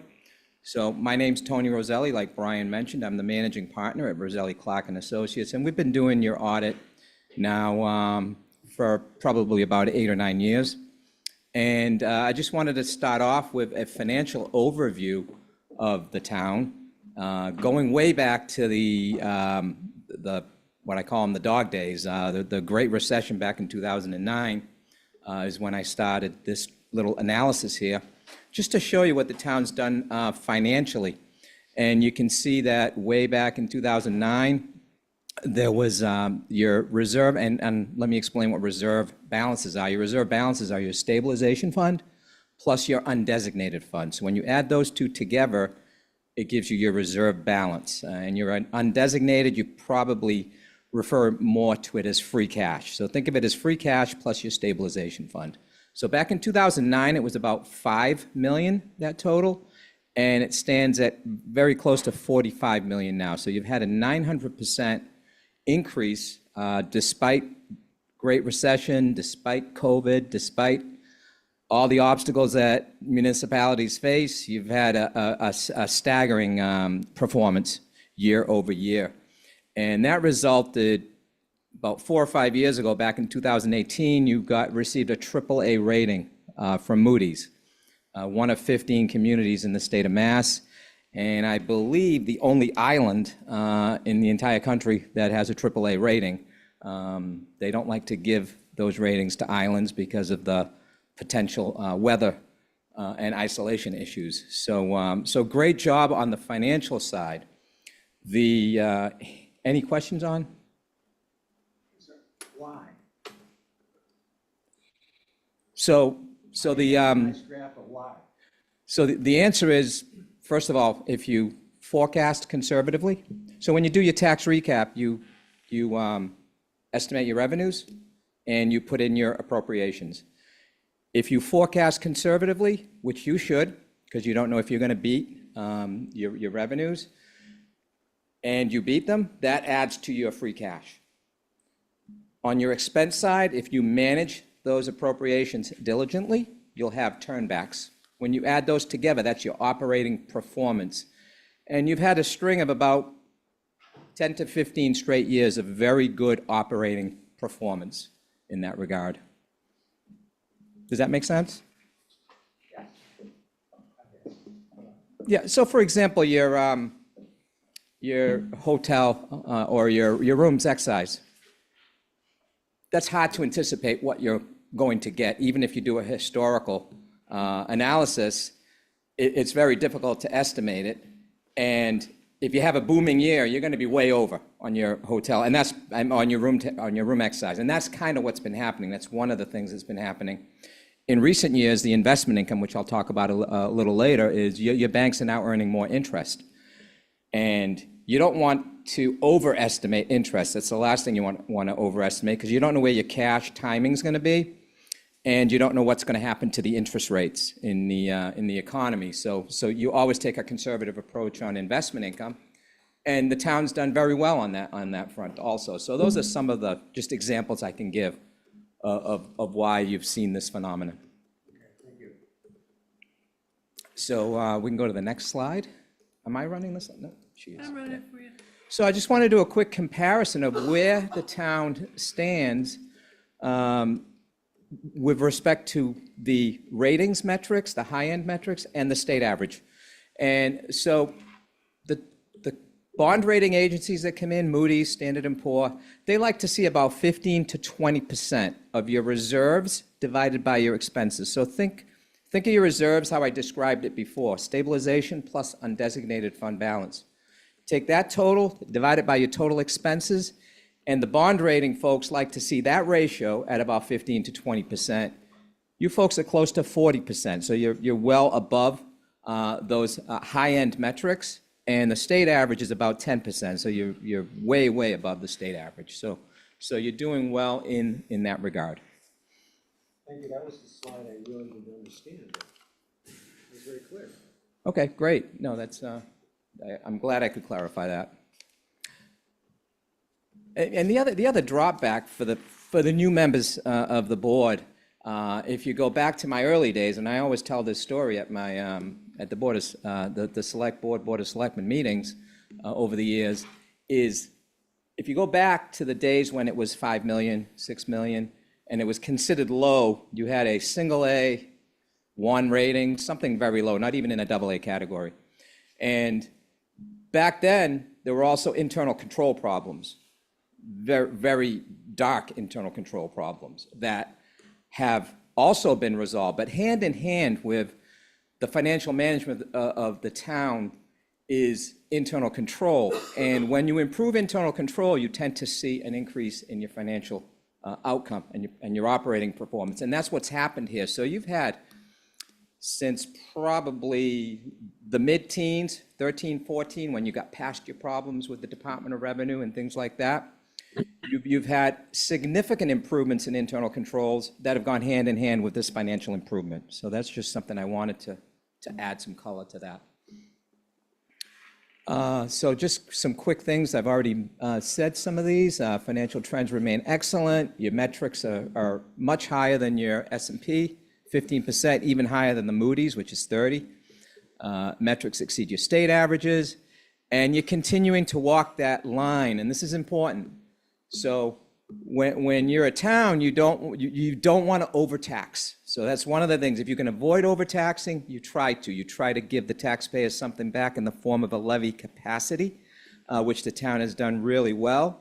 But you also want to grow your reserves, and sometimes that's a difficult thing to do, because to grow reserves, sometimes you have to tax at the highest amount, which you haven't done. So you've really walked that fine line of fair taxes and increasing reserves. So that's a really nice effort. So I just wanted to add that highlight too to this discussion. So any questions on that? So we've gone through. I'll just make a comment. I was on, in the dark days before Tony even showed up, and the mindset at that point was to not grow reserves, spend the minimum, and it wasn't a very conservative mindset. It was sort of the mindset of, well, this is the taxpayers' money, they should keep it. But it was not, it was short-sighted thinking, because we were always kind of struggling. We didn't have the, we didn't have the sort of the what we have now. We have capacity now. We have, ability to weather the storm now that we didn't have then. And, it really is, so it was almost a policy back then, and the policy has shifted 180 degrees, and it's a lot better. Reserves are very important for an island. I know the finance team and I have gone through some of the storms going way back over 100 years, just to see what kind of damage could happen. Is the federal government going to help through FEMA, disaster assistance? Are they not? You can't always count on it. So it's very good to have reserves in the event you have like a Hurricane Bob, which was 1993, or the Halloween storm, which I think was 1990. So there was a couple of big storms out there that caused some significant damage. So it's very important to have those reserves, and that's what your bond rating agencies look for.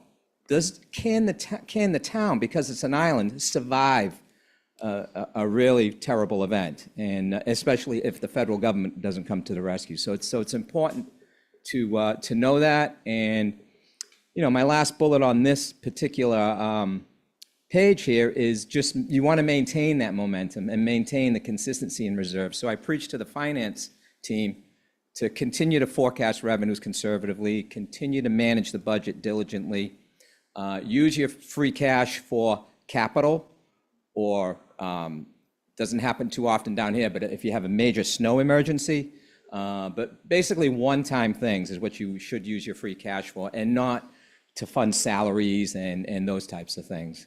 So, and the other thing about having a very good bond rating is that you're saving a lot of money in interest expense, because you're viewed as a favorable risk to the investment community. So, so a lot of good things. We have an audience question. Mary Longacre?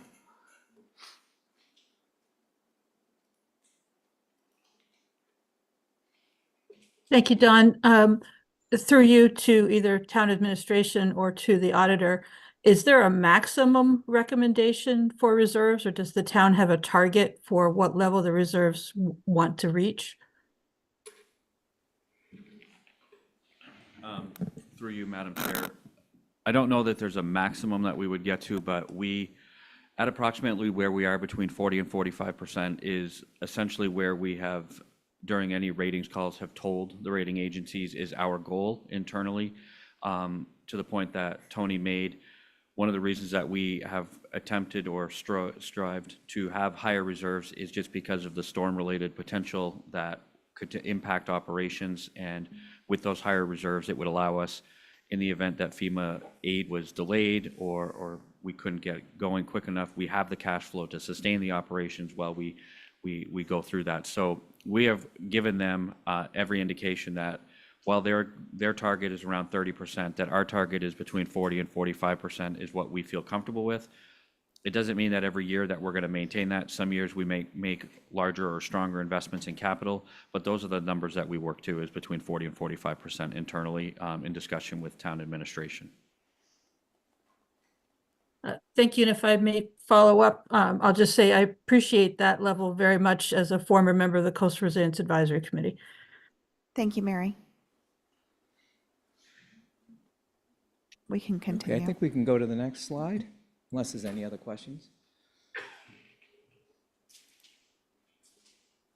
Oh, can barely read that, but OPEB. OPEB is other post-employment benefits, which years ago, that was a liability that a lot of communities ignored.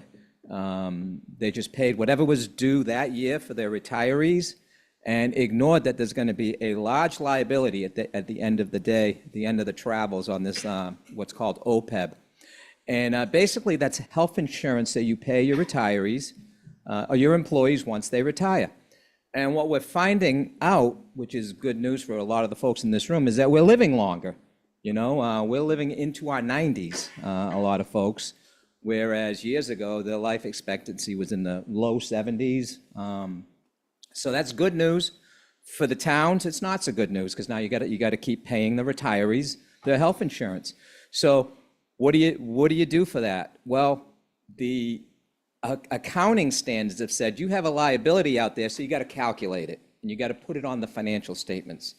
So the town goes out and gets an actuarial study completed that says if everyone who's here today retires and these people live to a certain amount and these people won't retire because they'll go to some other town, they go through this whole process of assuming what you are going to be paying retirees on Nantucket.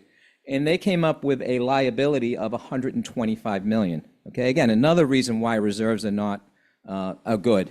So you've got a liability of $125 million out there. Right now, you've put away, I believe, about $8 million to offset that liability. So you still got a long way to go. The goal is, there's also a pension liability that's about 10 years away from being funded. So the goal and the policy that you folks had put in place a couple of years ago is that once the pension is funded, that the amount that drops off that's already in the budget will start going towards the other post-employment benefits. So when I compare the OPEB to other cities and towns, you're in really good shape. A lot of them haven't even begun the process. Some haven't put anything in. Some have put a little amount in. Some more fortunate ones have put more in. The town puts in $500,000 a year. And if there is a little more space in the budget, they'll put in an extra $500,000. So they put in up to $1 million per year into the other post-employment benefits. Any questions on that? Just a comment. This began, 15, 20 years ago. It began from when I was on the FinCom before becoming a select board member, because of this exact reason that by putting a little bit away over time, we would be in a lot better shape. And I think we've continued it, and maybe, the thing's amazing. The county's expected to be fully funded, and he'll talk to that. Eventually the town will be fully funded if we stay on the right path. So, yeah, and there's an advantage to that, which he could explain too. Yeah, the county is expected to be fully funded. They're a much smaller entity, but it sets a really nice philosophy that you folks really think this is important. You've realized it is a liability down the road. It helps your bond rating. Once again, they want to see these things being taken care of. And it's important because what could happen 10 years from now, 12 years from now, when that liability is about $270 million, and now you got to come up with 15 or 20 million in a year, and that's a budget breaker. So it's good to start do this now. Don't kick the can down the road, and do what you can. And my other comment is, if anyone for the land bank is listening, they should be thinking about it. They may be able to be where the county is relatively soon. So anyway. They could. Yep. Yeah. No, they could. They have sufficient reserves to do that. So my next bullet's on network security. It's in every PowerPoint presentation I do across the state. I can't overemphasize that you've really got to stay ahead of the curve on your network. The hackers are out there. They're trying to find holes, vulnerabilities, and they'll take advantage of it. They'll lock you down. They'll want money from you, ransomware. In discussing this with the finance team and IT, the town does a very good job. You've had security auditors in to look at things. You've made all the recommendations. You're doing all kinds of training and simulating phishing emails. So the town is doing very well. There was a breach with the school, obviously, that happened in the past year. And hopefully that the town learned, what happened there and have we fixed it, because you don't want that to happen again. But it's very important because these are popping up every day. I think like the city of Baltimore had to pay $4 million or some crazy amount of money to unlock their network. So I just wanted to throw that out as a bullet point. The next bullet point, we just talked about investment income a little bit. The town earned $3 million in investment income in 2023. And in my discussions today, I understand that it could be close to $5 million in the general fund for 2024. So that's a very, very, very good return. The treasurer's office is, and I was talking to her this afternoon, and she was explaining that if this bank doesn't give me what this bank has, I tell them I got to pull my money. She's very, very aggressive and forces the banks to be competitive, which is what you need to do.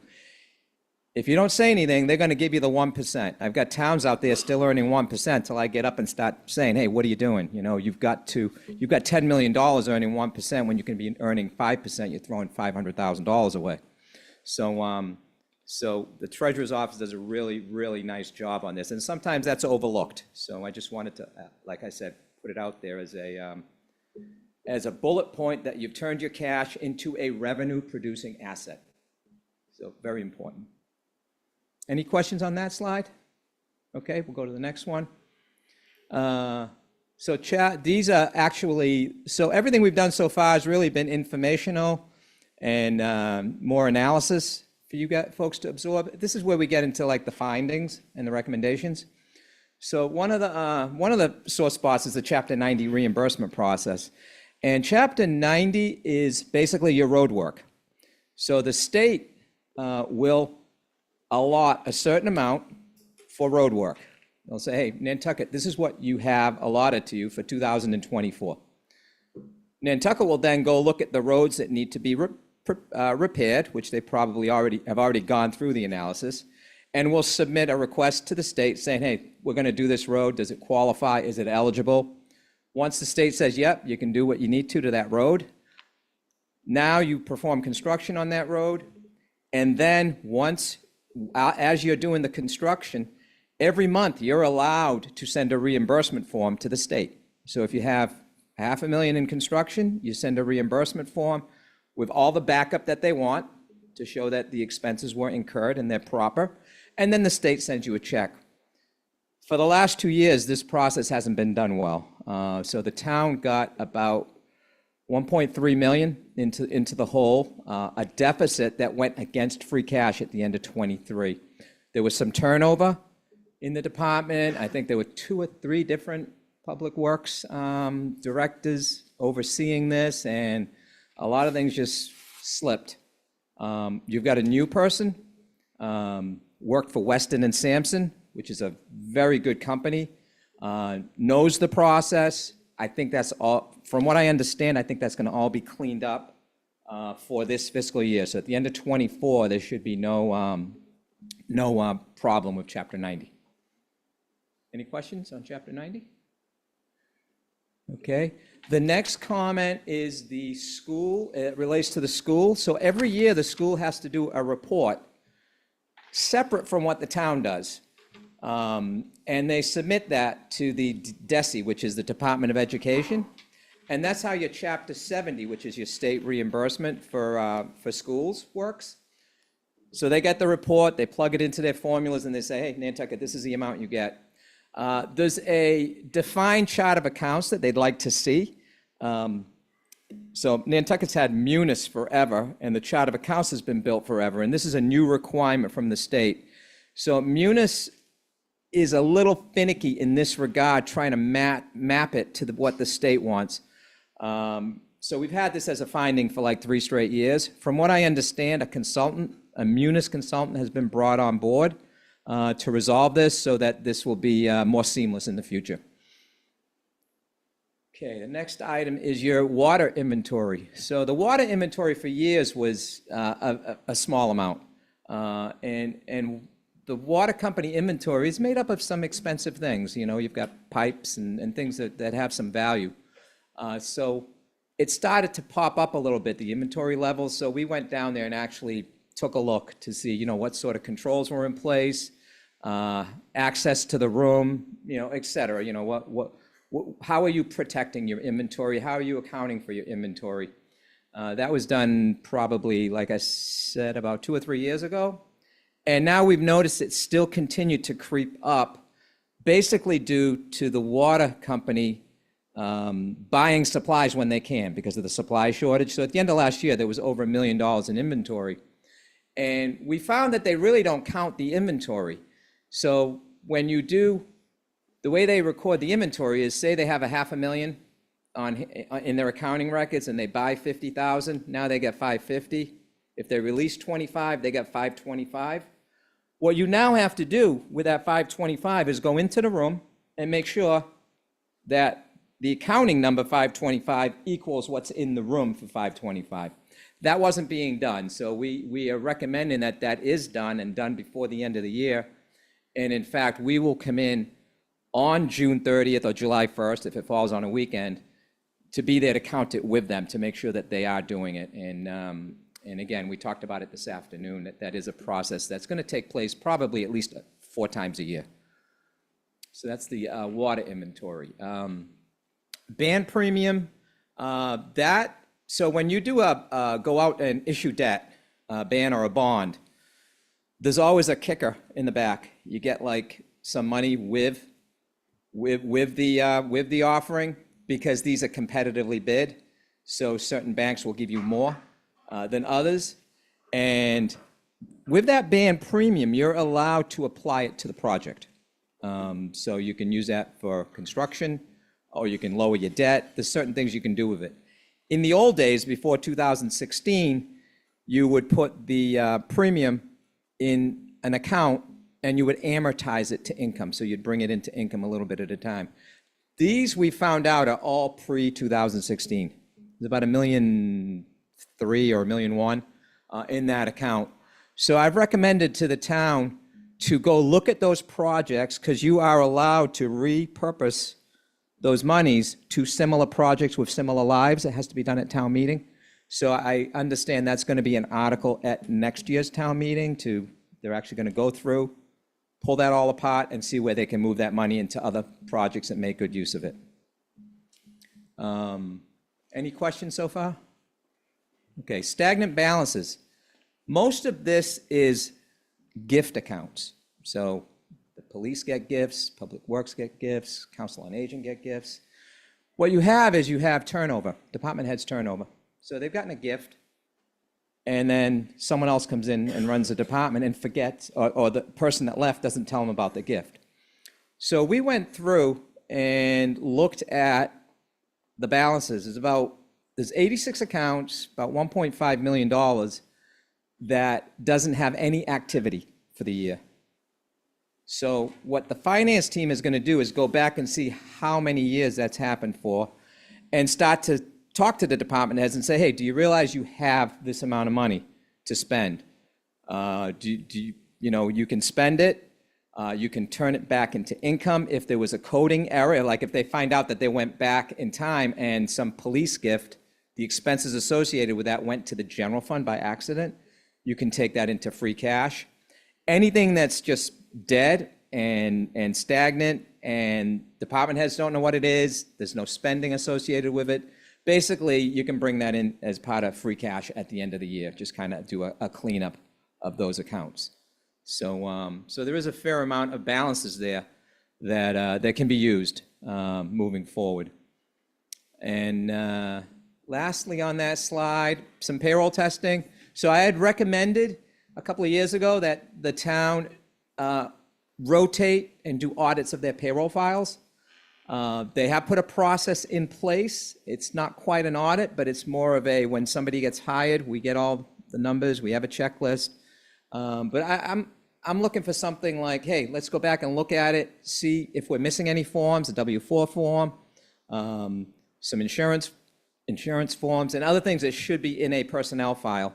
We'll be replicating that test in 2024. We do that like once every 3 years where we do a deep dive into the payroll process. Any questions on this slide? Okay. I believe this is the last slide. So receivables, the town has a lot going on. You've got a lot of activities that generate revenue.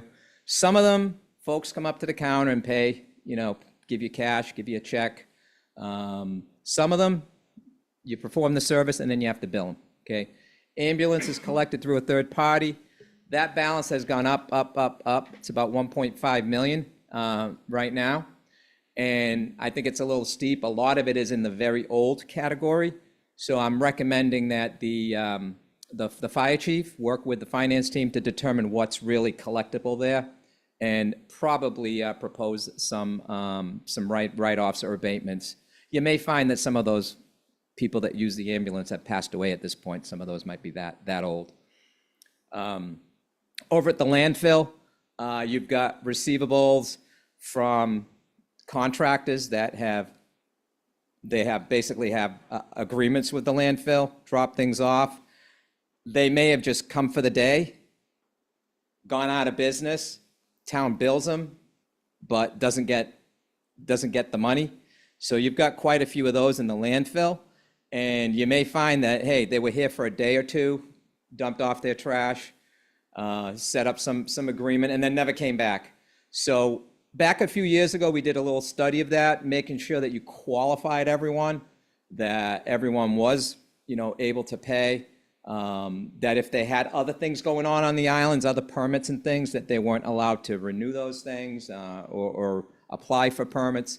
But that balance has creeped up, and that needs to, again, be taken a look at to see what's collectible and what's not.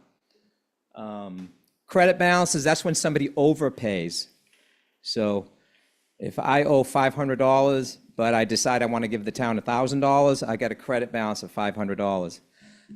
I guess a lot of folks on this island do that. They'll say, hey, I don't want to deal with paying this, every month or every quarter. I'm just going to give you for the water. I'm just going to give you $5,000 for the year.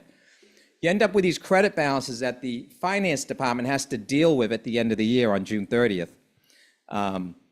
Credit balances are liabilities. They are not true receivables. They're negative receivables. So finance for the Department of Revenue has to cull through all that before they can submit their reports to the state. So it does cause a burdensome task to the finance department. And I would suggest that you basically tell folks, no more credit balances, no more overpaying, these are the policies. Sometimes it happens by accident, but I wouldn't use that as a policy because it does create some problems in the analysis. Old delinquent balances, we're referring to personal property, motor vehicle, and boat for the most part.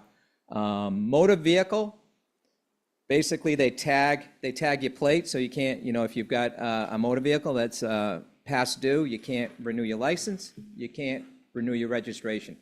So there is a way to collect that. Problem is the state only keeps 10 years active.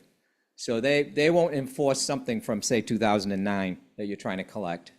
So anything 10 years prior, they've purged. Boat excise, there's really no way that the state allows you to collect that. They don't give you a process to collect it. So the only way you can, kind of do something with that is monitoring who's out there on the harbor and who hasn't paid and who's paid. And it's, could be, a burdensome task. And then personal property is the businesses. It's the actual furniture and property they have inside their facilities. And in Nantucket and most of the Cape, it's also if someone has a second home, the furniture and whatnot in their homes are also taxed at personal property, and those go back to 1984. So my recommendation was to really do a scrub of those accounts and decide, are they really collectible? Are they not?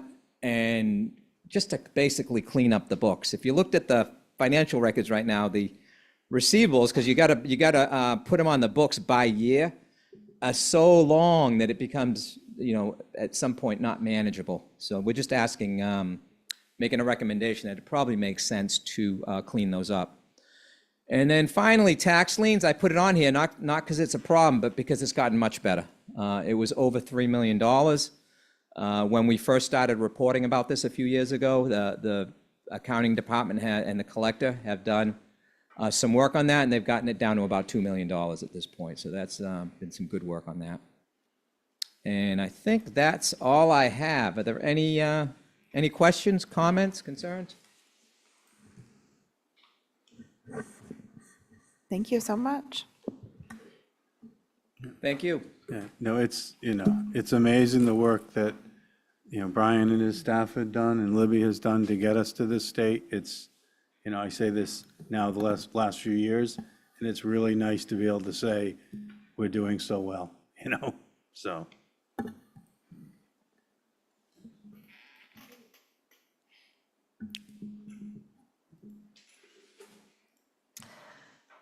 Next up, we have the town manager's report. Thank you.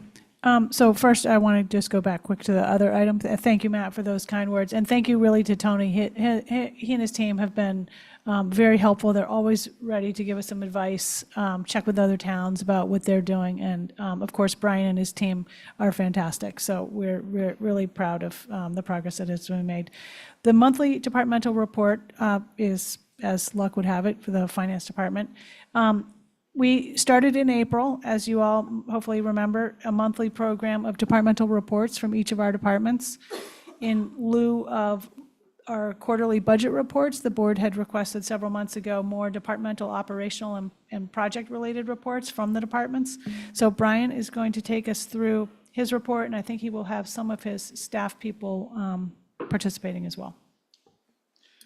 Thank you, Libby. So we will have Sue Carmel, who's the Assistant Finance Director, talk specifically about one of the initiatives in capital, and then Rob Rainey, who is our assessor, is going to take you through what I consider to be an extremely big achievement in the assessor's office with the most recent reval. So they will be speaking to a couple of the things in this presentation as well. Next slide, please. So really kind of the table of contents, the agenda outlining our mission and goals, organizational structure, finance department operations, key projects, achievements, any challenges and opportunities we face, and then a summary. So the mission, as stated, really, I think it's really clear that our goal and our mission is dedicated to fostering fiscal responsibility, transparency, and efficiency in managing the financial resources of our community. We do that through strategic planning, prudent financial stewardship, and innovative solutions, and we aim to support the sustainable growth and well-being of Nantucket while ensuring accountability to its residents. Our goals for fiscal 24-25, ensuring fiscal responsibility. I meet every week to discuss the operations with the town manager. We certainly we talk every day with department heads, so it's really a prime focus within the department itself. Enhancing transparency, a goal. We'll talk about this through some of the initiatives, but OpenGov is becoming a really large platform for us to be able to provide information to the residents. Promoting efficiency, again, we're utilizing the OpenGov platform and some other innovative ways and Munis in innovative ways to internally create some efficiencies. Our goal is to certainly, the board has worked very hard on a strategic plan, and one of our goals is certainly to help implement all the policies and initiatives that you pass to town administration. We work hard, our goal to continue to facilitate compliance, specifically around grants, procurement, everything that we do. There's some type of compliance factor that we need to be accountable and aware of. Encouraging innovation, we'll touch on this a little bit further in the presentation as well. And then through the strategic plan, goals of town administration, prioritizing the needs in the community and the budgeting and delivery of services. Thanks. Here is the organizational chart. I'm not going to take you through the entire piece of this because we will discuss kind of the breakdown of that operation in the next slide. Thank you, Erica. So within the finance department itself, we have 24 professionals that work hard every day in delivering the services and doing a wonderful job to serve the residents as they come in or call on the phone. We have 5 departments within the finance department, which is located at 37 Washington Street. Finance and accounting has 7 people that manages all the day-to-day accounting operations of the department in the town. Treasury has 4 people, which treasurer manages all the cash that comes into the town as well as processing payroll. Procurement has 3 people. That is essentially just helping all of the town departments procure the goods and services that they need on a daily and weekly and monthly basis. Assessing, which is the department that really does the main work in setting the tax rate and assessing the value and providing the valuation within for the community for houses and real and personal property tax as well as commercial. And then collections, which if you come into the first floor of the office and the front door is the first people that you'll see, really on the front line collecting the majority of the dollars that come into this town through real and personal property taxes as well as motor vehicle excise. As of April 2024, we had 1 vacancy it's in the collector's office, the assistant collector. That vacancy was created when our collector left to pursue other opportunities. We had an internal promotion after posting the position for the assistant collector. Missy Perry was promoted to the collector, so now we're looking to backfill that position. Knowing all of the operational requests and needs across the entire spectrum, in fiscal 25, we did not request any new positions. Next slide. Thanks, Erica. So I thought it'd be really kind of interesting to kind of present some statistics about some of the departments in the office, just so people kind of understand everything that goes on. So within our office, in the assessor's office, there's 10,931 residential parcels in the town. 2,300 of those residential properties receive the residential exemption. And also within the town, there's 632 commercial properties. The number of real and personal property bills that we issued in fiscal 24 was 21,975, which is an awful lot for the collectors and the assessors to be able to process and deliver to the mailing service. There were 14,340 property tax bills that were issued, and then 7,635 personal property tax bills, which go to commercial entities for the equipment that they have in their business, but also to anybody who has a second home that's not their primary residence. That is also assessed, as Tony mentioned, the personal property tax bill. I will tell you, in my previous community, we may have had 1,000 personal property tax bills. This is an extremely large number of personal property tax bills that are dealt with on an annual basis.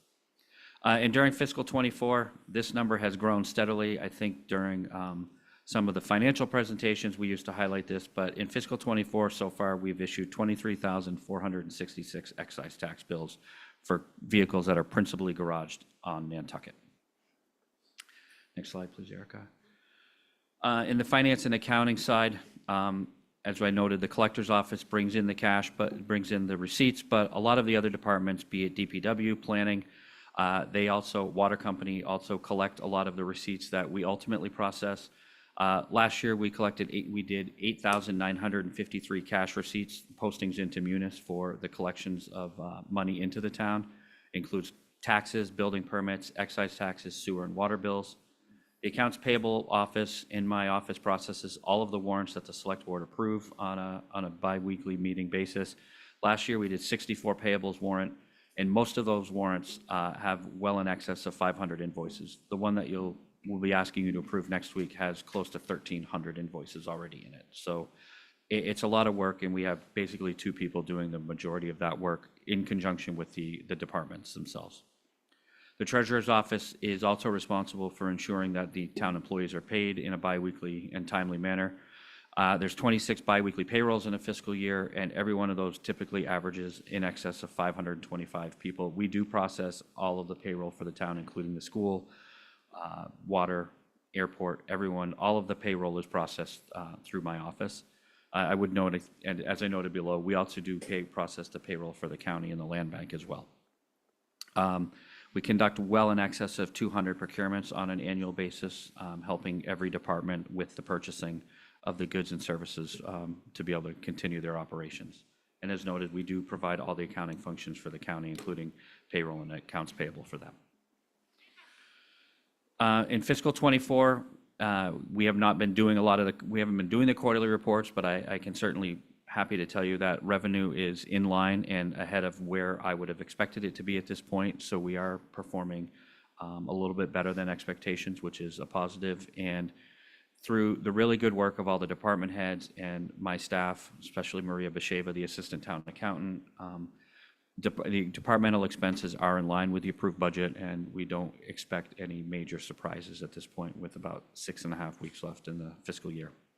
What's the additional revenue from? A lot of it is, some of it is better than expected or anticipated in the budget when we set the recap, and room occupancy tax, meals tax is running ahead of last year. Tony mentioned this. One of the biggest ones, quite honestly, is the treasurer has spent a large amount of time really analyzing and understanding mainly the general fund operations, cash flow, forecasting what we're going to receive on a daily, weekly, monthly basis, matching that against what we expect to spend historically trend-wise. We are well in excess of, we're almost at $4 million in interest income right now. As Tony mentioned, we project in the general fund, it'll probably get close to 5. We are not going to promise that on a yearly basis at this point. It's an exceptional time period that we're in, but she's done an exceptional job in generating that. Overall, across the entire spectrum, we're forecasting right now in excess of $7 million in investment income based on the work that she's done. So airport, water, everybody is benefiting from all of that really good work that's been done. Fiscal '25, the budget that was just approved, as I noted, we did not have any expense increase requests, and last year we did not submit any capital requests. So fiscal '25 was kind of a lean year in projecting for us, as we have a lot of other things that need to be accomplished within the organization. Next slide, please. So key projects, I did intend at this point to have the treasurer here, because this has been something that she's really been focused on, but she spent all day at a training and got back very late in the day, so I didn't want to make her continue to have to work into the early evening. So implementation of Tyler Content Manager, while that may not seem like this big deal, but what this does is it will create a substantial amount of efficiency in processing bills and be able to access bills.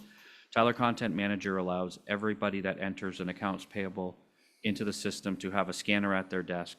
It will generate a barcode, it is all scanned, and then it's scanned into a centralized location, and we can immediately upload it and review it right online. It'll provide efficiencies for the auditors when here. They can view the bills online instead of having us pull the paper copies. So it's going to create a tremendous amount of efficiencies, especially when you think about the fact that we're internally, my staff is processing and trying to mail 1,300 checks almost on a biweekly basis. This is going to be a real big help to my staff. Implementation of an online procurement system. This is an efficiency that I think is going to be really great for the entire organization with procurement. We are in the process, we're pretty much closely finalized and rolled out, of transitioning to an online procurement portal through OpenGov, which means that we will not have to accept all the paper submissions for these procurements. It'll standardize front ends and templates for IFBs and RFPs. We do a substantial amount of RFPs, requests for proposals, on an annual basis. And this is going to really streamline the process and give us a much better way to evaluate and to receive these. So this is going to be great for the entire town. Here's where this is an initiative that Sue Carmel, our Assistant Finance Director, who does spend a great deal of time in the capital software, an initiative that she's been working on. So I think it's a great idea for her to take you through this. Thank you, Brian. Good evening, everyone. Can you hear me? Oh, Sue, we can't hear you very well.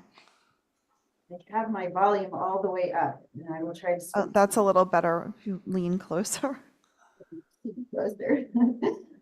So I just wanted to take you through a little bit of updates about the capital improvement plan software and a little background. The capital improvement plan software, as we internally call PLUM, was created specifically for Nantucket approximately 4 years ago.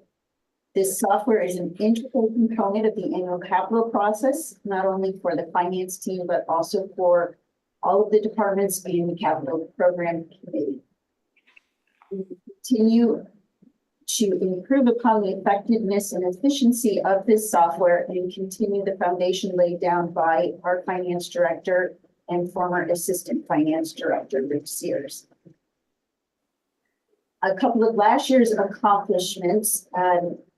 As you're all familiar with the Capital Program Committee's final recommendations and report, I think that's a very comprehensive report, and we have, I believe, approximately 5 appendices in the back of the report. Last year, we were able to automate those through the software, and I believe 3 out of the 5 are all automated now, which cut down tremendously on the amount of work that the members of the committee had to do to put the report together. So that was a big achievement.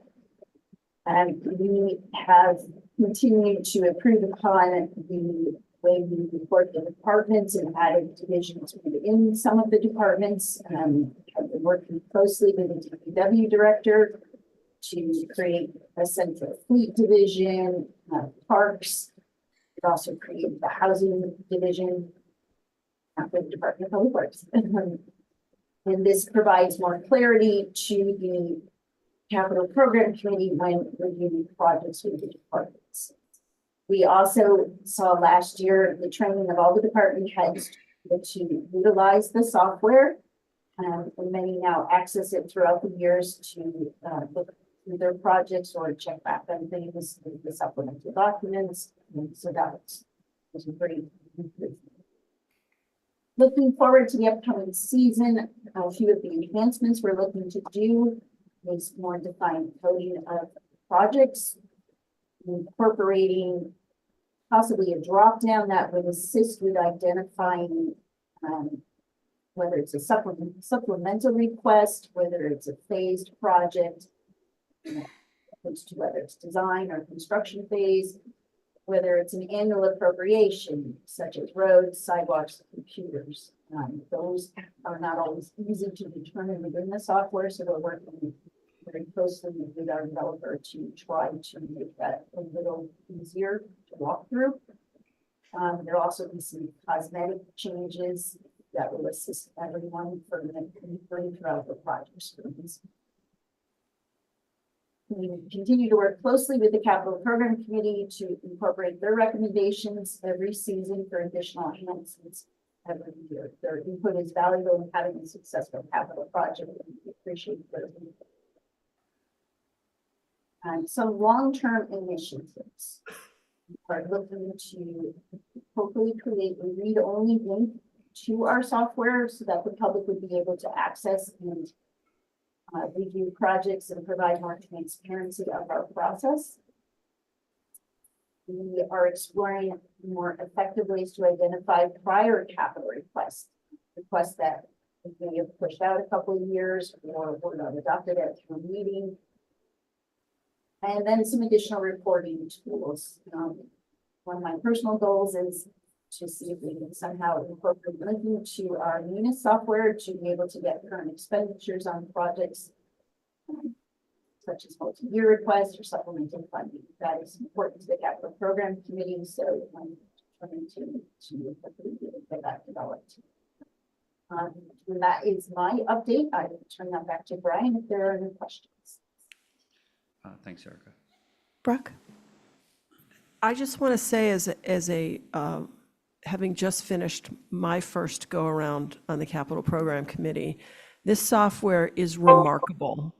It's daunting at the beginning, but it is really, it's a framework for analysis that tries to take very disparate capital requests and put them into an analysis that adds some consistency across the system, and the improvements that we're working on, for the next iteration of this software will make it even easier for new members of CAPCOM, and I think for department heads to engage in this process of analysis and recommendation. So it's really impressive to me. I can't imagine the day when it all came in as a bunch of papers that you had to read through and check off and rank, by hand. It's really quite amazing.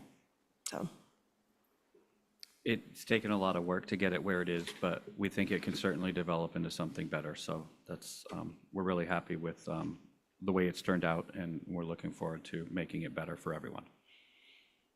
Next slide, please, Erica.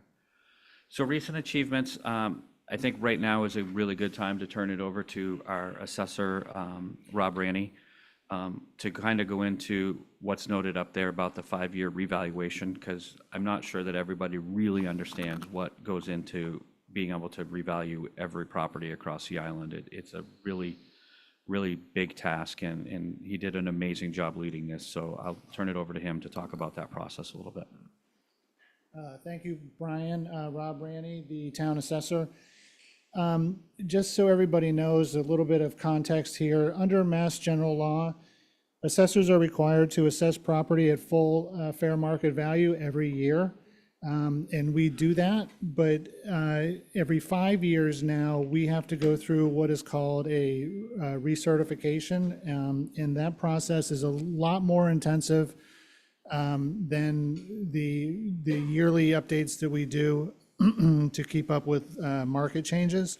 So the big difference basically is that in conjunction with the Department of Revenue and the Bureau of Local Assessments, my staff, all of our vendors, our residential vendor, our commercial vendor, personal property vendors, and data collectors associated with our office, and all of our vendors go out. We review every parcel on the island. We check our data. We make sure that what we have is correct, or at least to the best of our ability, what's correct. And then we go through an analysis of all of our procedures, the methodologies as outlined by the Department of Revenue, and everything that we do is scrutinized at a very detailed level. And so for fiscal 24, which began in July of 23, we actually started this process back in February of 23, and it went through all the way into December of 23. And it basically covered literally everything that you can think of that has to do with valuation, collecting data on properties and parcels and personal property, how we do that, and then how we report those things to the Department of Revenue. I could go through a whole list, but it's pretty intensive. And like Brian said, it took a lot, a big team effort. This 5-year reval was Nantucket's first 5-year reval, because previously, prior to 2016, 2017, the Municipal Modernization Act it was a 3-year reval session or cycle, and it became a 5-year one. So the extended period from the last one to now in the 5 years created a lot of questions from the Department of Revenue. They don't necessarily understand a lot of the things that we have on Nantucket. Our billing consultant says that Nantucket is one of the most complicated taxing locations in the state, outside of perhaps Boston, because we have a little bit of everything. A lot of communities, like Brian said, do not have personal property. A lot of communities do not have boats. They do not have, a lot of the things that we do, and we just have a little bit of everything. So we went through all of that. We came out at the end, approved, our values were approved, our methodologies were all approved, and things look good, and we're already moving on to fiscal 25. Any questions? Thank you, Rob. I think it's important to note, because, I would go down pretty much through this whole process and ask Rob how it was going, is the state sometimes has a difficult time understanding how the real estate market operates on Nantucket, and it takes a lot of time to get them to understand why values can change so much in a year-over-year or even on a 5-year basis. So I can't thank him enough for the work, because I know what he went through this year, and it was delayed because the state still had some difficulty understanding it, and he put in an awful lot of time to get this done, and it's a big accomplishment for not having to do it since 2019. So I can't say thank you enough for the work that you and your staff did for that. I did mention the achievement with the Treasury about the interest. I think that's really great for the town, and I think it just shows, you know, with proper planning, what we can accomplish and what we're trying to do in the department. Tony did mention this in his audit presentation. We had a recent ratings review for the debt that we sold and some debt that we'll be selling again in June. We have maintained the AAA rating from Moody's during that most recent credit review. They're actually, we are now only one of 14 communities. There is one community that will likely be downgraded and is not being listed and counted any longer on the list from Moody's. The 2 bullet points from that are direct quotes from Moody's in our most recent credit opinion, that the stable outlook reflects their expectation that the town's strong fiscal management will maintain a healthy financial position while continuing to address what they consider to be moderate long-term liabilities. And our available reserves are at an all-time high of 72%. It's important to note that Moody's counts the entire fund balance, not just undesignated. When they're looking at this, 72% of revenue, unlike how Tony and I look at it for our calculation, which is only the undesignated plus the reserves.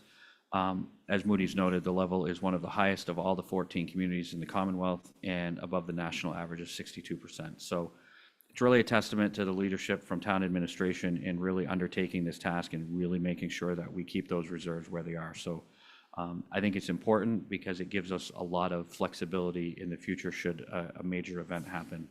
And I will confirm what Tony said too, because we've asked Moody's this again. Nantucket is the only city or town that is an island that has ever been granted AAA by Moody's. So it's a big accomplishment for the leadership in the town and in the community as a whole. And the other note is that Tony went through the management letter and the findings and the discussion point, but we did receive an unqualified opinion for the audit, which means that our financials were fairly presented in all aspects. Next slide, please, Erica. So challenges and opportunities. Challenges, we've had some turnover in the department in the last 18 or 24 months. We have hired remote employees. It's not a challenge in a bad way, but it is a challenge in trying to find ways to get them to be able to come to the island for periods, because I do believe it's important for all the finance department people to be able to work together and collaborate. And so with more remote employees, it's just a little bit of a challenge. I don't think it's a bad challenge. It's just something that we've noted. Opportunities, when I got here in 2014, we did start submitting the annual comprehensive financial report to the GFOA for the Certificate of Achievement in Financial Reporting. In 22 and 23, we did not submit it. There were some timing issues and turnover, and the department made it a little bit more of a challenge, and there's a very short window to submit these. Now that we are fully staffed, we are planning and expecting to submit this by the December 31, 2024 deadline for the fiscal 24 audit.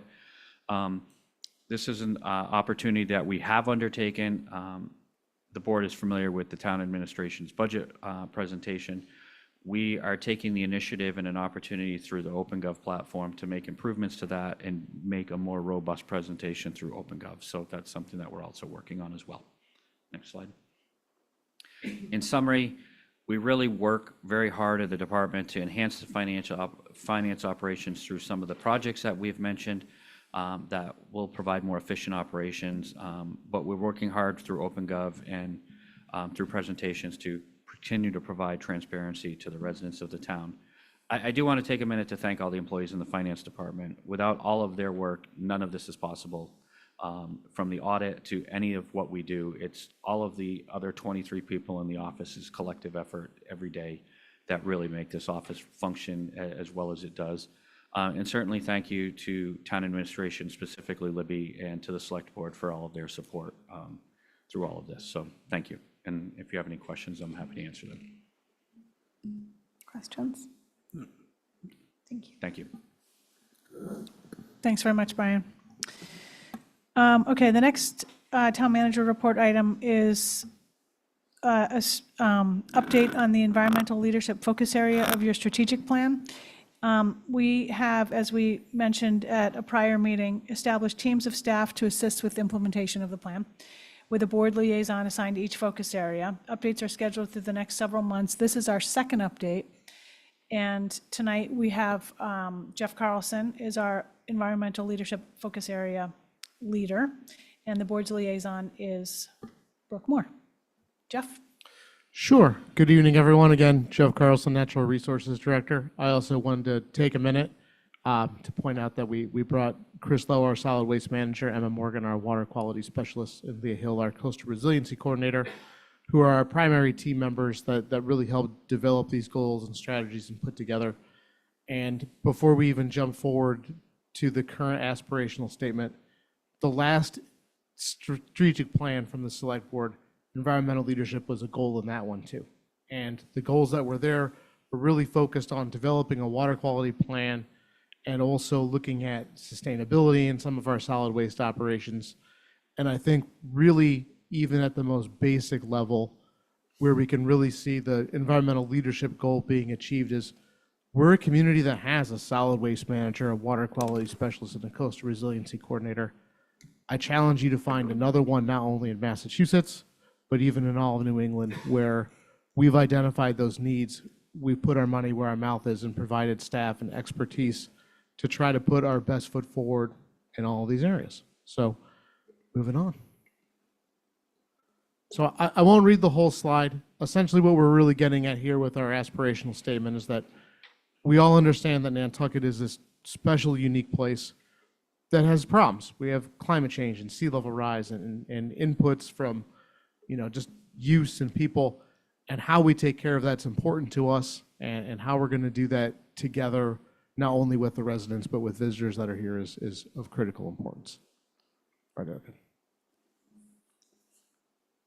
So just to run through really quickly, if you have questions, I'm definitely going to have to turn it over to our team members. There are subject matter experts here.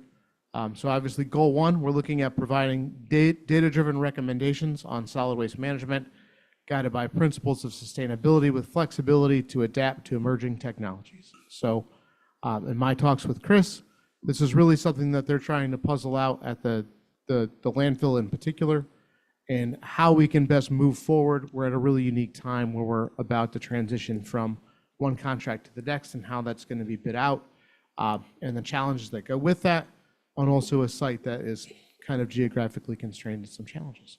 All right, Erica.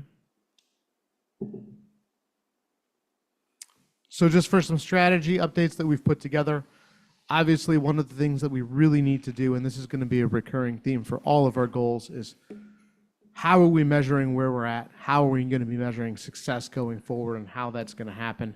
So we're really focused on doing that in long-term measurable ways at the landfill. That's going to be built into the RFP that's put out for a new facility operator. And obviously some of the challenges that come with that are how we're going to be managing waste streams, managing leachate that we get from not only the landfill, but bring things in from the wastewater treatment facility. Food waste is a big issue. And then I promise I won't say this too many times tonight, but how we're going to deal with things like PFAS or other contaminants that are emerging, or other concerns, is always evolving, and things are always happening. All right, Erica? So see, these are some of the additional strategies that are in place to help deal with some of those challenges. Obviously, putting together a comprehensive capping plan, working with the state to develop those, and then also how we're going to phase in new cells and capping of old cells, replacing things like the existing leachate frac tanks, something that was just approved at town meeting to keep that project on track for fall of 2024. And then two that are new, and if Chris wants to say more on these, I'll certainly let him. Looking at mixed waste management and how we're tracking that. So what's coming into the landfill from construction sites, from other residential use, how we're tracking what's coming on, how that's going to be repurposed, where it's going to be stored, how it's going to be processed, and how we're measuring that. And then one that I'm kind of personally excited about, looking at food waste, something that we get a lot of, and piloting a program to compost that in a more productive way through voluntary resident participation, and really trying to find a way to do that. I know we've had some success with similar programs like shell recycling, And I know there's a really big opportunity to pick up on that, to take up less space in the landfill with food waste. So I think that will be a really great program. Hopefully we can roll out here shortly. So our second goal of 3 is to implement the water quality plan that we developed in the last iteration of the strategic plan. All right, Erica? So just as a quick reminder to everybody, the water resource management plan that was adopted by this board in 2023 took a lot of the existing plans, whether it was the harbor plan, estuaries plan, master's plan, I won't read through them all, compiled them together, and then figured out how we're going to integrate all of those goals together to really make a meaningful impact on our surface water quality and groundwater quality. So really what we're focused on here is obviously strategies to reduce the controllable load. For those who don't remember, controllable load is really focused on what we can control, things like wastewater, synthetic fertilizers, overland flow.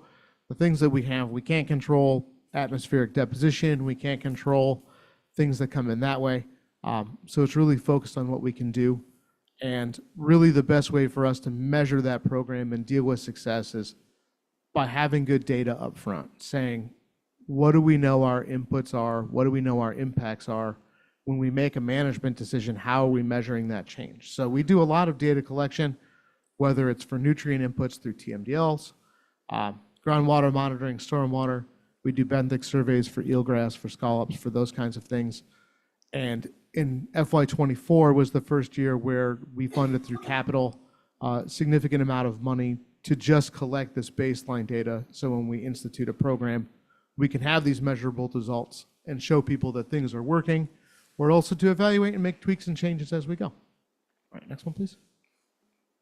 So again, this is our big recurring theme is all of the things that we're trying to do through our goal are driven by data. They're driven by sound science. They're driven by, peer-reviewed methods and things that are as best we can do to really provide measurable results that people can understand. I know that's always a challenge for us is we're great at producing numbers and saying that, there's so many milligrams per liter or those things, but we need to be able to connect people to the story of our water bodies and for what's happening. And so people understand why we're seeing more scallops or we're seeing eelgrass increase instead of decrease or maintaining the same in really meaningful ways. But to do that too, we really have to also focus on updating what we do have, right? So as an example, the Nantucket Harbor Estuary Plan was a plan that was originally completed in 2004, and it's time for an update. It's 20 years old. I mean, it's time to keep those up and stay up with those things and using the current data that we have to constantly update and improve those. To do that, though, one of the real challenges that we may have is if we're going to be increasing our sampling demand to get better data is we may require more seasonal interns or some more full-time staffing over time to get the best information possible for all of our water bodies, or partnering up with other local agencies like the Conservation Foundation or Land Bank to really fuel these data programs to keep up with what we're doing. All right, and last but not least, certainly, now that we have our coastal resiliency plan, is how we're going to build that coastal resiliency plan in conjunction with other capital planning. Right. So just a quick update on the CRP. I know Leah comes in and gives great quarterly updates for the Coastal Resiliency Advisory Committee and things that are happening with this. But it's a plan that's really been acted upon. We've already completed 15 of 40 recommendations, or they're underway.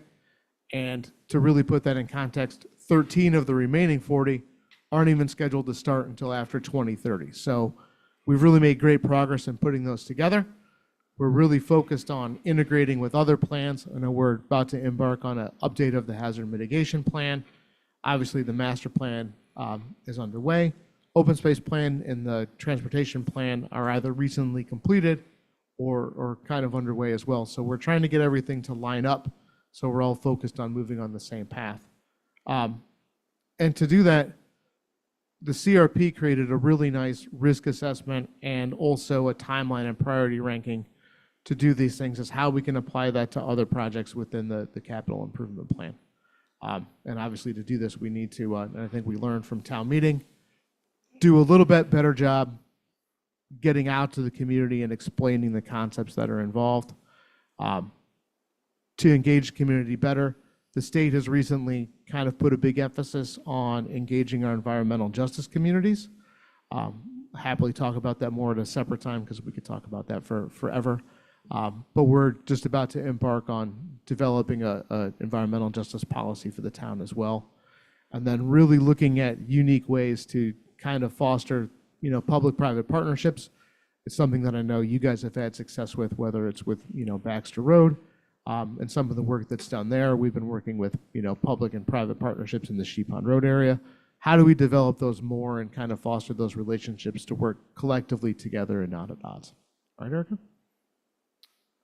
And this is just kind of an example, and I'm sorry it's small and out of focus, but this is directly from the CRP. I tried to recreate it myself, and it just turned into a gobbled mess, and it didn't look as nice. But essentially what it is was a criteria that they were using in assessing risk and how they apply that to projects within the CRP. And really the idea isn't to apply this one directly, but as we look at other projects within the capital improvement plan and look forward into other areas, whether they're in direct coastal zones or flood zones, or other sustainability needs, to make sure that we're making decisions that will set us up for the longest term success possible and not, cutting off our nose to spite our face, and really kind of working collectively to make smart decisions. I know the example that we always use is, why tear stuff up 4 times when we can do it once? But this is now more of how many times do we want to rebuild something? How many times we want to do it? Are there better ways to get things to last longer, and be more sustainable and resilient? Right. I think there's last one. So again, just real in summary here, driving decisions with data and science in measurable ways and ways that we can come back and view, do it in a transparent fashion, and then obviously measurable results. And before I step away for questions, any of the team want to add anything? No, I just did a lot of talking really quickly, but that's there. And again, one of my favorite quotes, for those who don't know who Aldo Leopold is, he's generally regarded as the kind of the founder of wildlife management in general for North America. And he always has these really great sound bites. And, this is the oldest task in human history, is to live on a piece of land without spoiling it. And that's what we're really trying to do, is how we can be here with the highest quality environment possible and making good decisions to make meaningful impacts. I'm happy to take any questions. Again, well, I know we'll be back in like another quarter with another update, but that's where we are right now. Brooke? Jeff, thank you. And I'm new to this, and it's really interesting. I'm learning a lot. One thing that I thought of is this notion of storytelling and translating, science into to stories that the community can engage with. And I think one area that we might want to jumpstart communication around is fertilizer, in particular, because it is really a substantial input that we could potentially manage better. And it occurred to me that being able to tell stories about the impact on species in our ponds and harbors and the nitrogen overload really negatively impacting those things that we value, scallops and other wildlife in our waterways. Because I think it's not only an enforcement thing, but it's also a cultural expectation, a community expectation about what we value, and communicating that to our residents, particularly who are abutters to our waterways, in terms of this, the fertilizer issue is one thing in particular. So, yeah. Yeah, 100%. And I think I was going to save it for a later meeting, but I'll mention it. We've been working with, in particular, the Great Harbor Yacht Club Foundation and a few of our other local partners. And one of the things we're working to develop, to put out, will be the first ever kind of report card for Nantucket Harbor, for where we are, and hopefully a really simple way to say, this is what's happening, and kind of compiling long-term trends into something that's really easy to understand and have it available, not only in English, but in Spanish and probably in Portuguese and a few others. And really the basics of that are to see, like, these oxygen levels mean we're limiting these critters, right? We have enough oxygen in this area to support crabs only. That's not good. And how that connects with what you're doing on your piece of property. We're just trying to find better ways than just numbers and graphs to say, this is what we're doing. Fertilizer is a great classic example, but there's lots of other things that we do. I know if David were here, he'd talk about it, where every year we get calls of paint going down drains, or folks putting chemicals down drains that lead to the harbor. Is how we connect all of those things together to say, we have to stop because we have to make good decisions. And I appreciate the sentiment for sure, and that's hopefully where we're headed. Anybody else? Awesome. Really Thank good, thank you. Thanks.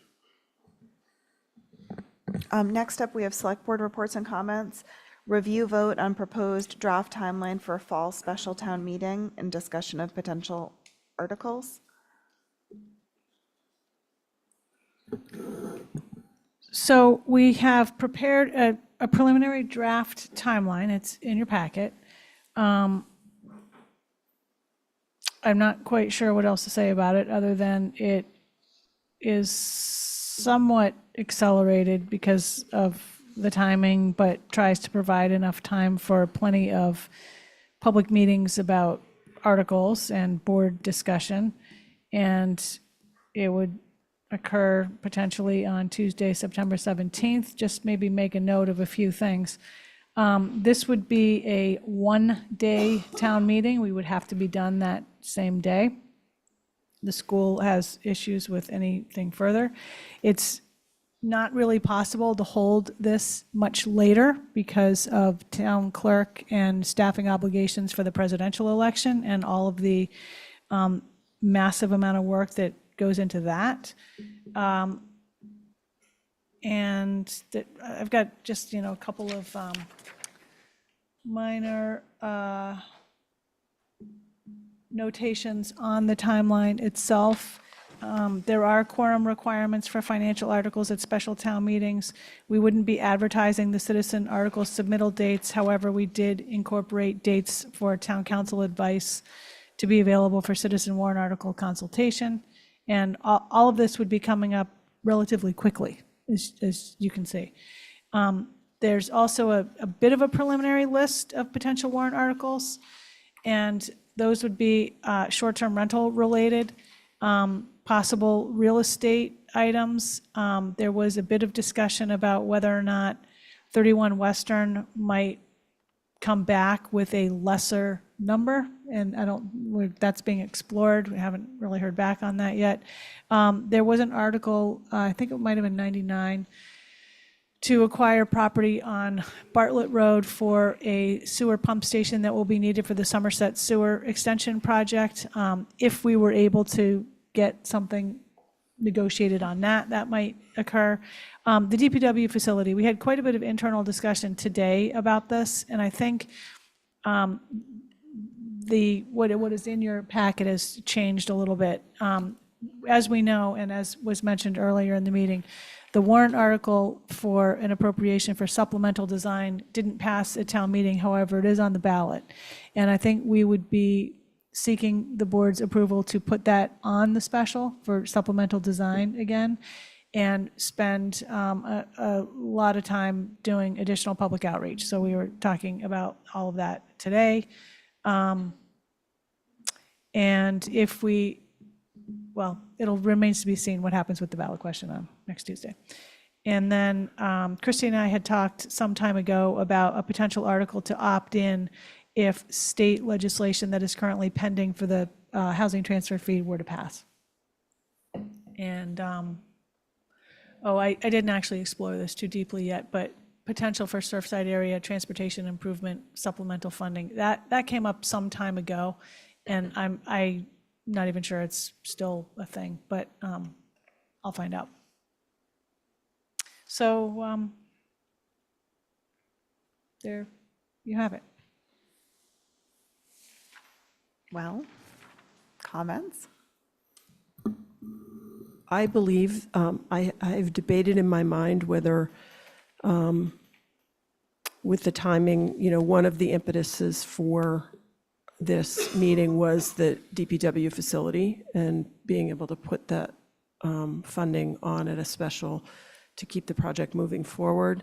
That obviously, that timeline's a little in flux. So it begs the question of, the other obvious thing with what didn't happen at annual town meeting regarding short-term rentals is,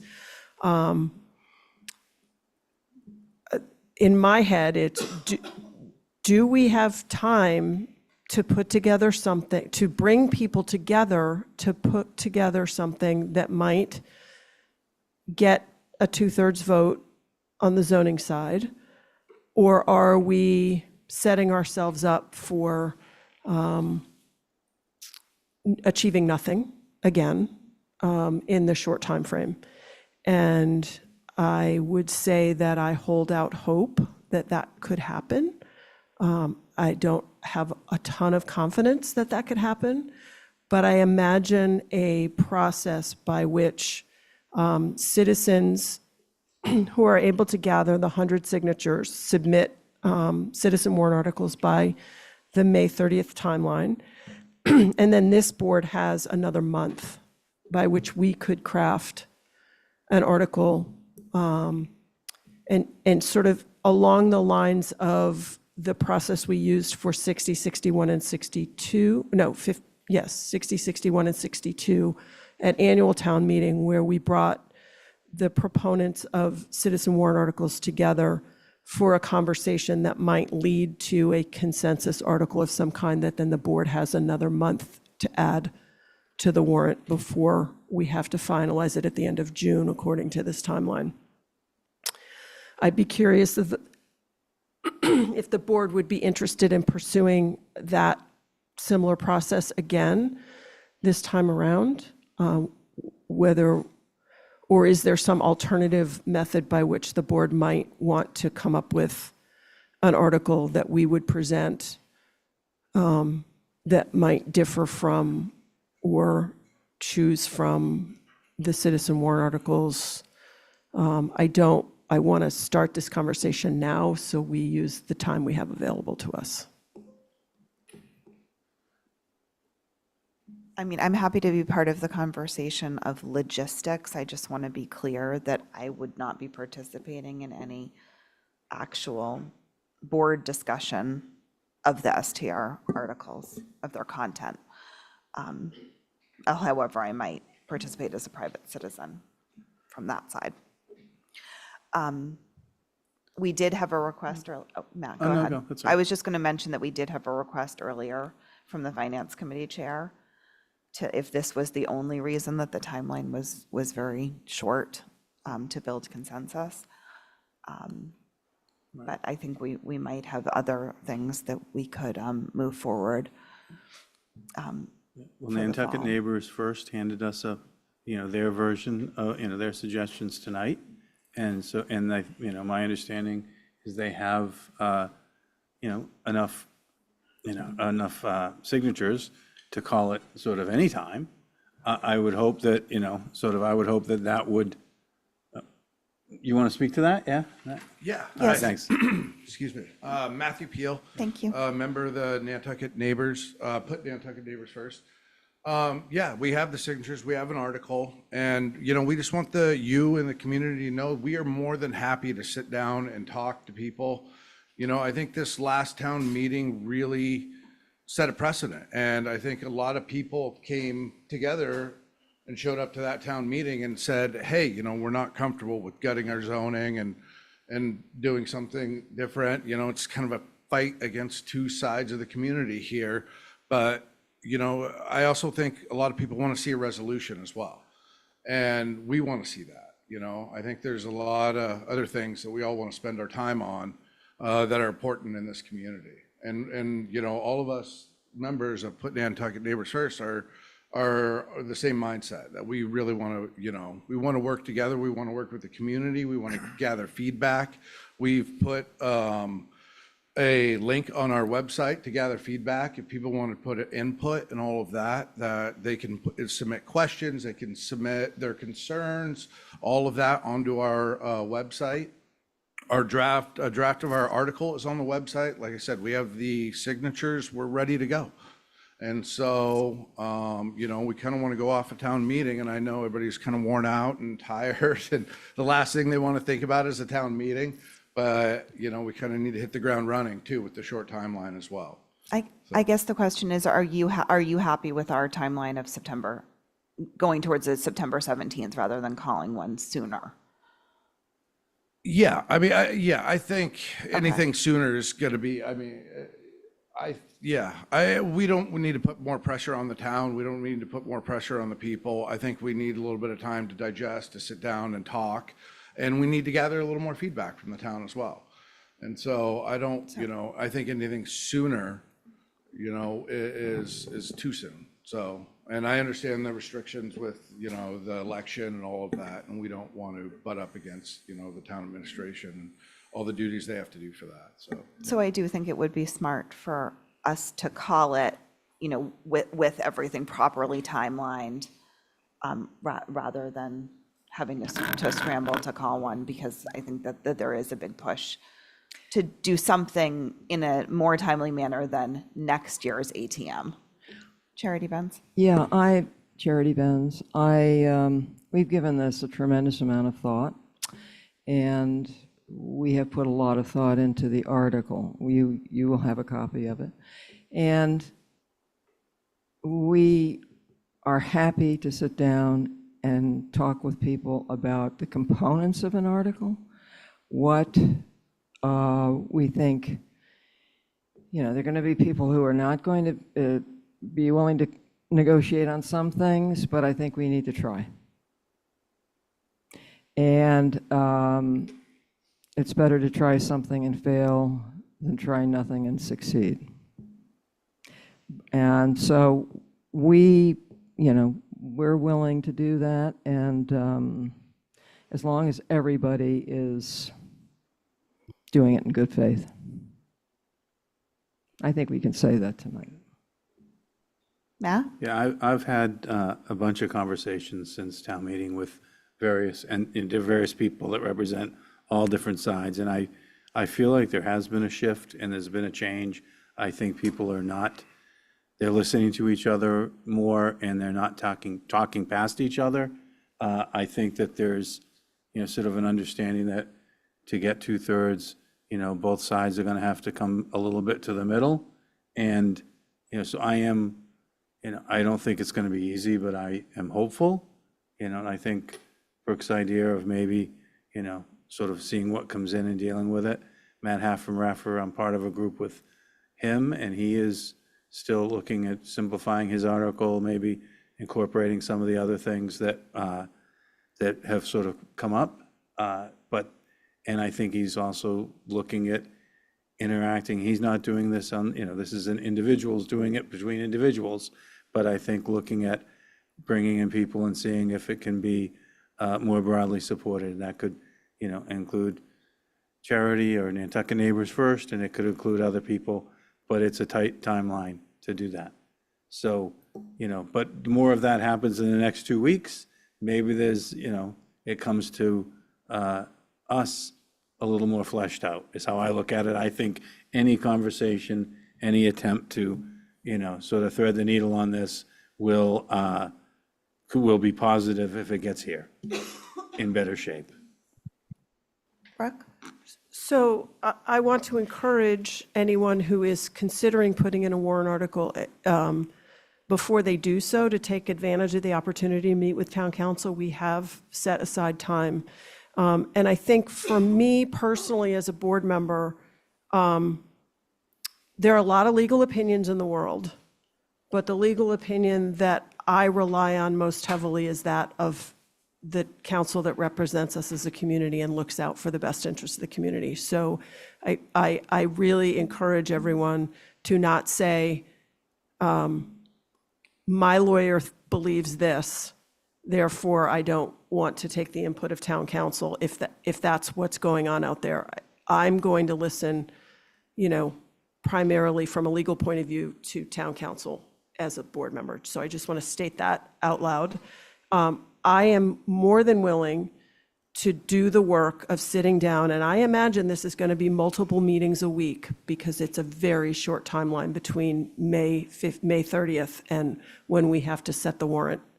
And I'm thinking it's going to be, a couple times a week for 2 or 3 weeks if we're going to be effective in this. And I want to encourage everyone to be willing to do that if you're sponsoring an article, if that's the route if that's the opportunity we're going to offer. And then I would like this board to have it on our agenda every week so that there is an updated report to the entire board about that process. And I just want to confirm with town council that that is an appropriate way to go about this from a legal point of view for the community in terms of open meeting law and so forth. And because I think it's going to be really difficult to post and if we're doing this in a rapid fashion, and I really would like to give people the opportunity to come together in a mediated kind of way. But, be very public about what's going on in that process every Wednesday night. So. Yeah. Brooke, I just want to add, that was some of the complaints I've heard, excuse me, about the negotiations before, that they weren't public. So we have to do it in a way that opens people. And your comment about lawyers, I would like to see if we could, as good citizens, all get together and agree on a general concept without the lawyers, then have the lawyers come in at the end.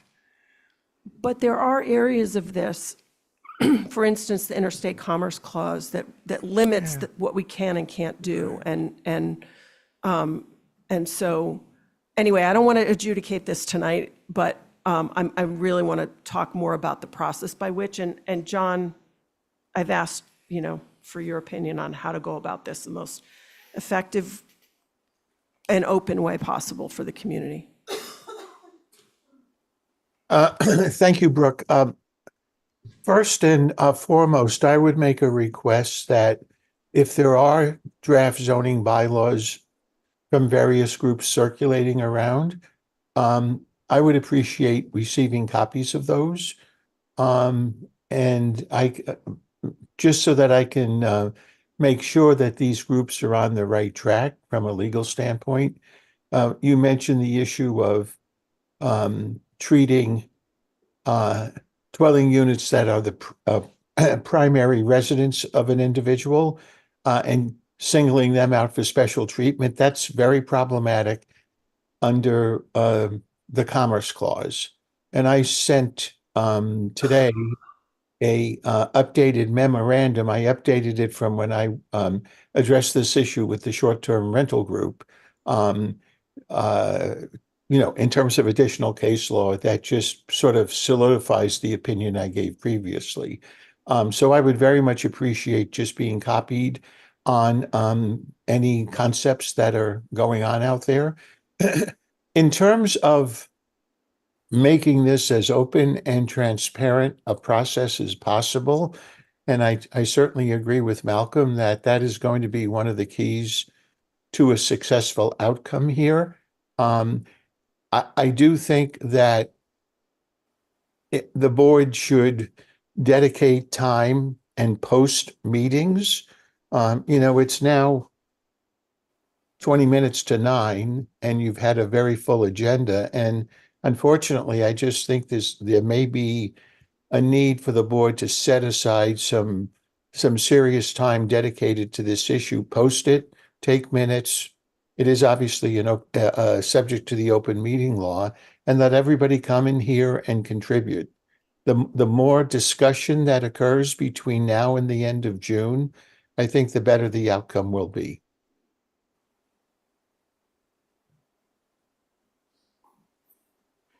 John, Tom? Oh, Tom? Are you Yes, still Madam awake? Chair. Yeah. Just on the time frame, I think, of course, doing anything in the summer is going to be extremely problematic, as several others have commented on it before, and also that that if we do go along with the time frame for September 17th, that if negotiations are done in good faith with the stipulations that the planning board and the other requisite boards have time constraints as well, and they are volunteers and their time is valuable. So they'll have to put in time as well. And I think if we were to postpone any longer, anything after the election would get into the holidays, and then we get into 2025 and annual town meeting timeframe, et cetera. So I think that if we are going to approve this timeline, that if folks are willing to go into it in good faith and listen to each other, and the difference of opinion on this, and trying to come to some form of consensus in the next couple of weeks, I think this is the prudent way to proceed. Yeah, Malcolm. I know is there any possible way we can limit the number of warrants submitted? No. Because, I mean, hopefully, good citizens will understand if we do this, we need to focus on the short-term rentals. The articles still require 100 signatures. Yeah, I mean, there's a special, so high, that there's a higher bar here, but helps. I would just like more to limited. concentrate, if we do this, that we need to focus on that issue. Matt, Strategically, we should be trying to get to town meeting with 1 or 2 articles, and at most.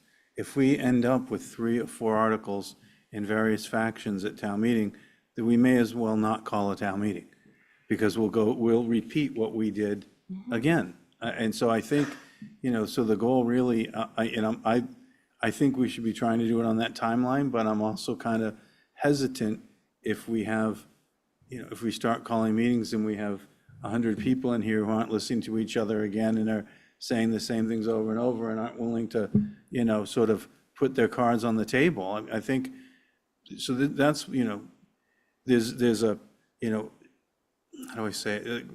How do I say it without missaying it? But sometimes the constraints that we're under with, being this is a very difficult, when we have executive session, maybe I say it, there's things that we have to do to talk about that. If you can't say the same things in front of the camera here, and then you have to be able to say potentially to come to some sort of meeting of the minds on this. So I really worry, like, we get constrained a bit by some of those rules. It's sort of like the bidding law that is to protect us costs us 3 times as much, So some of these, some of this is a bit of an impediment to, I think, finding common ground in a bit. So, but I think for the outreach and I think it has to be part of it, for sure. But it also has to, I think there also has to be a ton of outreach if there's an agreement that people can understand, and that and whoever takes part, if we say we get 4 or 5 articles, there has to be an agreed upon set of facts. We can't have one sort of understanding one day and 2 days later have another understanding, and that sort of has happened through this process. There's been times where, Dave Iverson and I thought we had it, and the next day we didn't. And so I think that we have to find a way to, have an agreed set of facts that we're all working on if we're gonna agree to work together. I don't have the answer. I'm just sort of throwing out there that but my positive side is I've felt people are talking with each other, not past each other, and I think people are willing to get something done. Everyone has a reason to get something done at this point, so I just hope that we do, so. John? Thank you, Madam Chair. Brooke mentioned the process surrounding Article 60 and how, once we had all of the petitioned articles filed, the select board took a leadership role and brought the parties together and hammered out a compromise article that became the motion under Article 60. And, we all know that passed at town meeting. So I would strongly encourage the select board, I'm sure you'll do this, but once we see the range of options based upon petitioned articles, I think there will be an opportunity to have a very public and open discussion and come to a consensus and have the select board propose an article that takes the best from all of the suggestions, and hopefully that can get passed at town meeting. So I'm not going to be too pessimistic about this, but I think it's going to take the select board to really step up to the plate and make this happen. And I know that's a very tall order, but I think that's the best recipe for success. So really, John, my question is, in terms of transparency and effectiveness, right? Is this an agenda item that we're having this debate every Wednesday night, that we have a meeting? We don't have a meeting on, articles are submitted on the 30th. And then we have a week in June where we don't have a meeting. And so this really, I think it has to be outside of the regular Wednesday night meetings. I think it has to be a different conversation, and maybe it is, I don't know, publicly posted series of meetings the first 2 weeks of June, a couple times a week, where it's a select board representative or two, along with the proponents of the citizen warrant articles. Are these publicly posted meetings, John, with public input, do you think? Do you envision? Yes. Okay. I would envision that, Brooke, and I agree that it should be outside of your regular Wednesday meetings, because you have very full agendas and it's really difficult to get anything done in that context. But you can post any number of meetings and you don't have to hold them all. If it's not ready for prime time, the meeting can be canceled. But you want to have the option of having a posted meeting so that you can convene the board and take up the proposals and have a public discussion, I would say at a separate meeting. I think that's the best way to go. Shall we start by setting the meeting date and timeline? And then maybe on next week's agenda, we finalize A meeting some of schedule. these sub meetings. Yep. Okay. Is there a motion? So I move that we call a meeting according to the proposed timeline. Is there a second? Second. Okay, all those in favor by roll call, Tom Dixon, Aye. Brooke Moore, Aye. Matt Fee, Aye. Malcolm McNabb. Aye. John Holgate, aye. That carries unanimously. So that's set, and we'll have it on the agenda next week to work on meeting timeline. Okay, are we good? Yes, I just think that I only wanted to make a couple of comments. Go One ahead. is that we meet 3 times a week for 2 hours each. So we can meet. And so we're not worried about that. I do want to ask Mr. Giorgio, though, I mean, we have our 200, more than 200 registered voters who signed the article, and we would probably not want to give up our right to call a special town meeting if we're getting no place.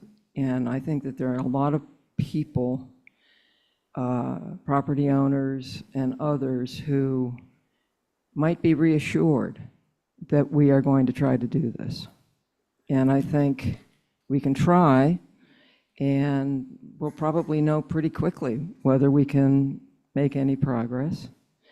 And I But have one. regardless, you're going to submit your current article. I mean, you have more than enough signatures, so you would submit Yeah, it for and this so I time. don't want to give up the right to do that if it all falls apart. Well, right, but you would can you would do have both. submitted it before we can do both, is what we're Yes, saying. that's what I'm You're, saying. you're going to have your article in before the majority of these discussions take place. So then it would just be a matter of if there's 5 articles that have been submitted, is there going to be one common motion that comes Well, together? that's what we would try to achieve. Right. But we don't want to give up that right. And the other thing I wanted to ask is, how do you make an appointment with Mr. Giorgio? Or is it So- first come, first serve? So those 2 sessions that are on the timeline are held by Zoom, and you can contact the town administration office for a link. And there's one that's in the afternoon and one that's in the morning. So if you just email myself or Katie or Maureen in the office, any one of us can help you and get that information to you. And would we, I just am curious, would we get a time slot or do we just get online? Normally, how it works is that it's kind of first come, first serve, and just as if Mr. Giorgio was meeting in the town building in public, I mean, in person, whoever's there first gets to meet with them, somebody else is in the waiting room to wait. But that's something that maybe John and I can talk about a little bit about doing time slots. I would be fine with that. I'll tell you right now, if there's and I can extend those hours, I can be there in person. I'll do whatever you want me to do to be as accessible as possible. I often sit and twiddle my thumbs, to be honest with you, during those town council hours, but if it's more convenient, if somebody really wants a time slot, I think we should try to accommodate that. Thank you, John. I just Erica? wanted to make one note that I don't know if the intent is to meet for these sub-meetings here in this room in person or if they're just going to be remote, but this room, pretty much for the month of June, is booked. And so isn't the one upstairs. There's trainings that are going on for CSOs and lifeguards and such, so this is not available during the day. And as we know, most evenings are already booked, so we'll have to look at something else. Probably, or the trailer.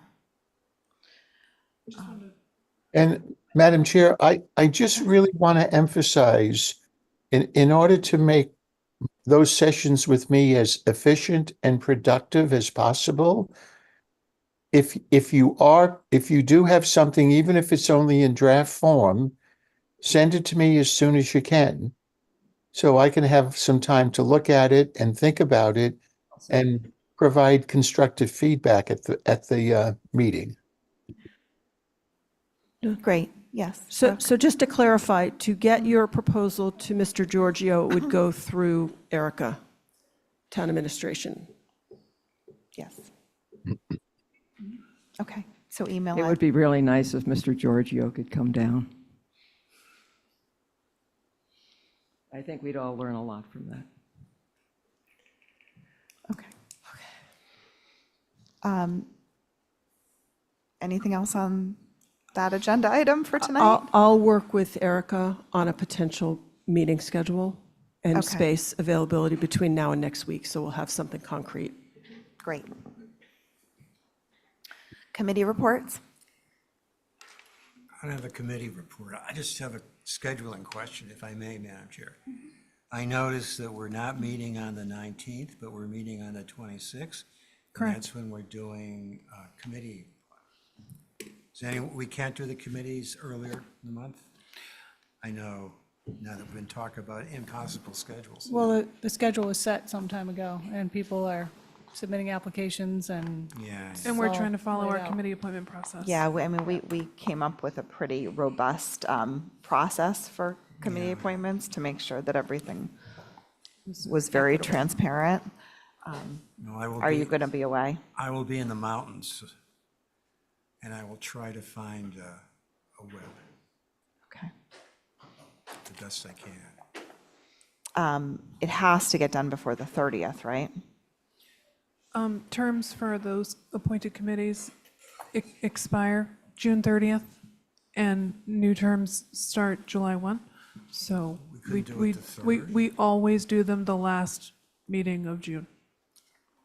I mean, I mean, it would be it's really not going to work well to do a committee or appointments with, if only 4 people can participate on the board. Maybe we should call a special meeting on the 19th. The 19th is a holiday. It's Yeah. Juneteenth. Oh, it's There's, Juneteenth. that's why Sorry. we're not meeting, because Okay. town offices are closed. Yeah. That's why that's closed. Well, we usually drop a meeting in June anyway. We go to our summer schedule. Yeah. But I wasn't thinking I that think this is- it's a holiday. One of the most important things we do. And I will find a way Okay. if you can't change the date. When would we need to change the date to?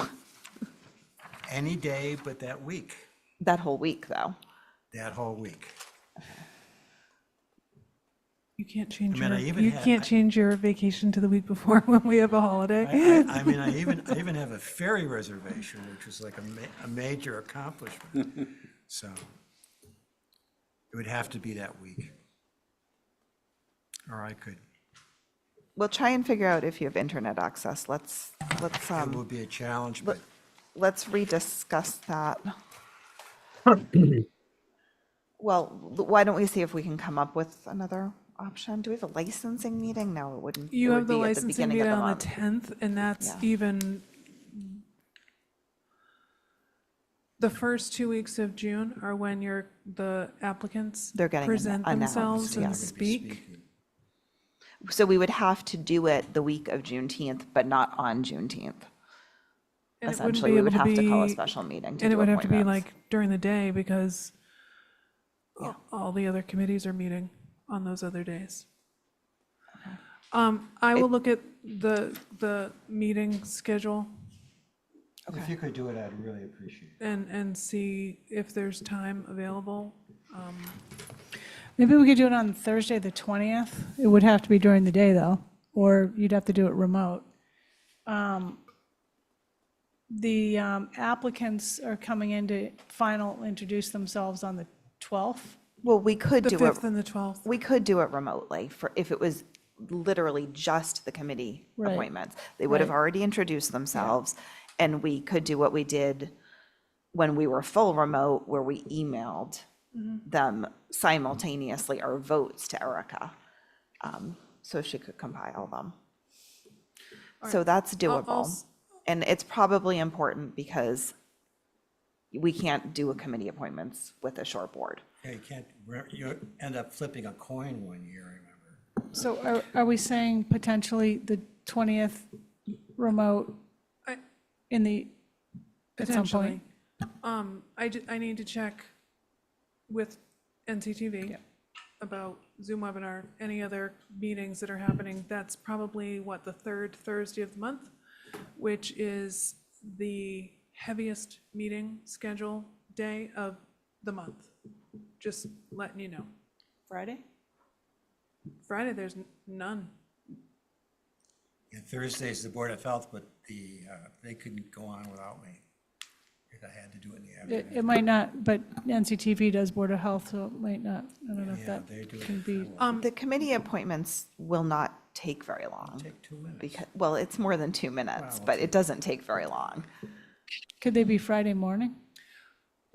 Let me check, and Okay. I will get back to you. Maybe you could, without anybody responding, maybe you could just email Yep, out this is about options. scheduling, so we can email about that. Scheduling a Yep. meeting. Okay. Okay. Yes, go ahead, Matthew. Thank you. Matthew Peel, for the record. I just hope that this special town meeting also is an excuse for the ZBA to kind of kick the can down the road as well. So I think if that ruling or accessory or ancillary or whatever you want to call it is made, then it might be easier to build upon as well. So, I don't want to see I think if that resolution is over with and done, then we can build upon another solid foundation, either on top of it or aside or whatever. so I just wanted to make those comments. Maybe the articles that are submitted before the 30th will help inform them in their deliberations as well. So it could be productive. I just wanted to mention quickly that for the Island Home Steering Committee, we held 4 public sessions for the neighbors, some of which were not attended, but 2 of which had a couple of people. But there's going to be development of a QR code on the website with like Q&As and the main facts of the project so that people can continue to stay up on it and have an easy way to access it rather than having to come to the meetings necessarily. Brooke? I was going to make a motion to adjourn. Okay. Second. All those in favor by roll call. Tom Dixon, thanks for staying with us. Aye. Brooke Moore, Aye. Matt Fee. Aye. Malcolm McNabb. John Holgate, aye. Carries unanimously. Thank you.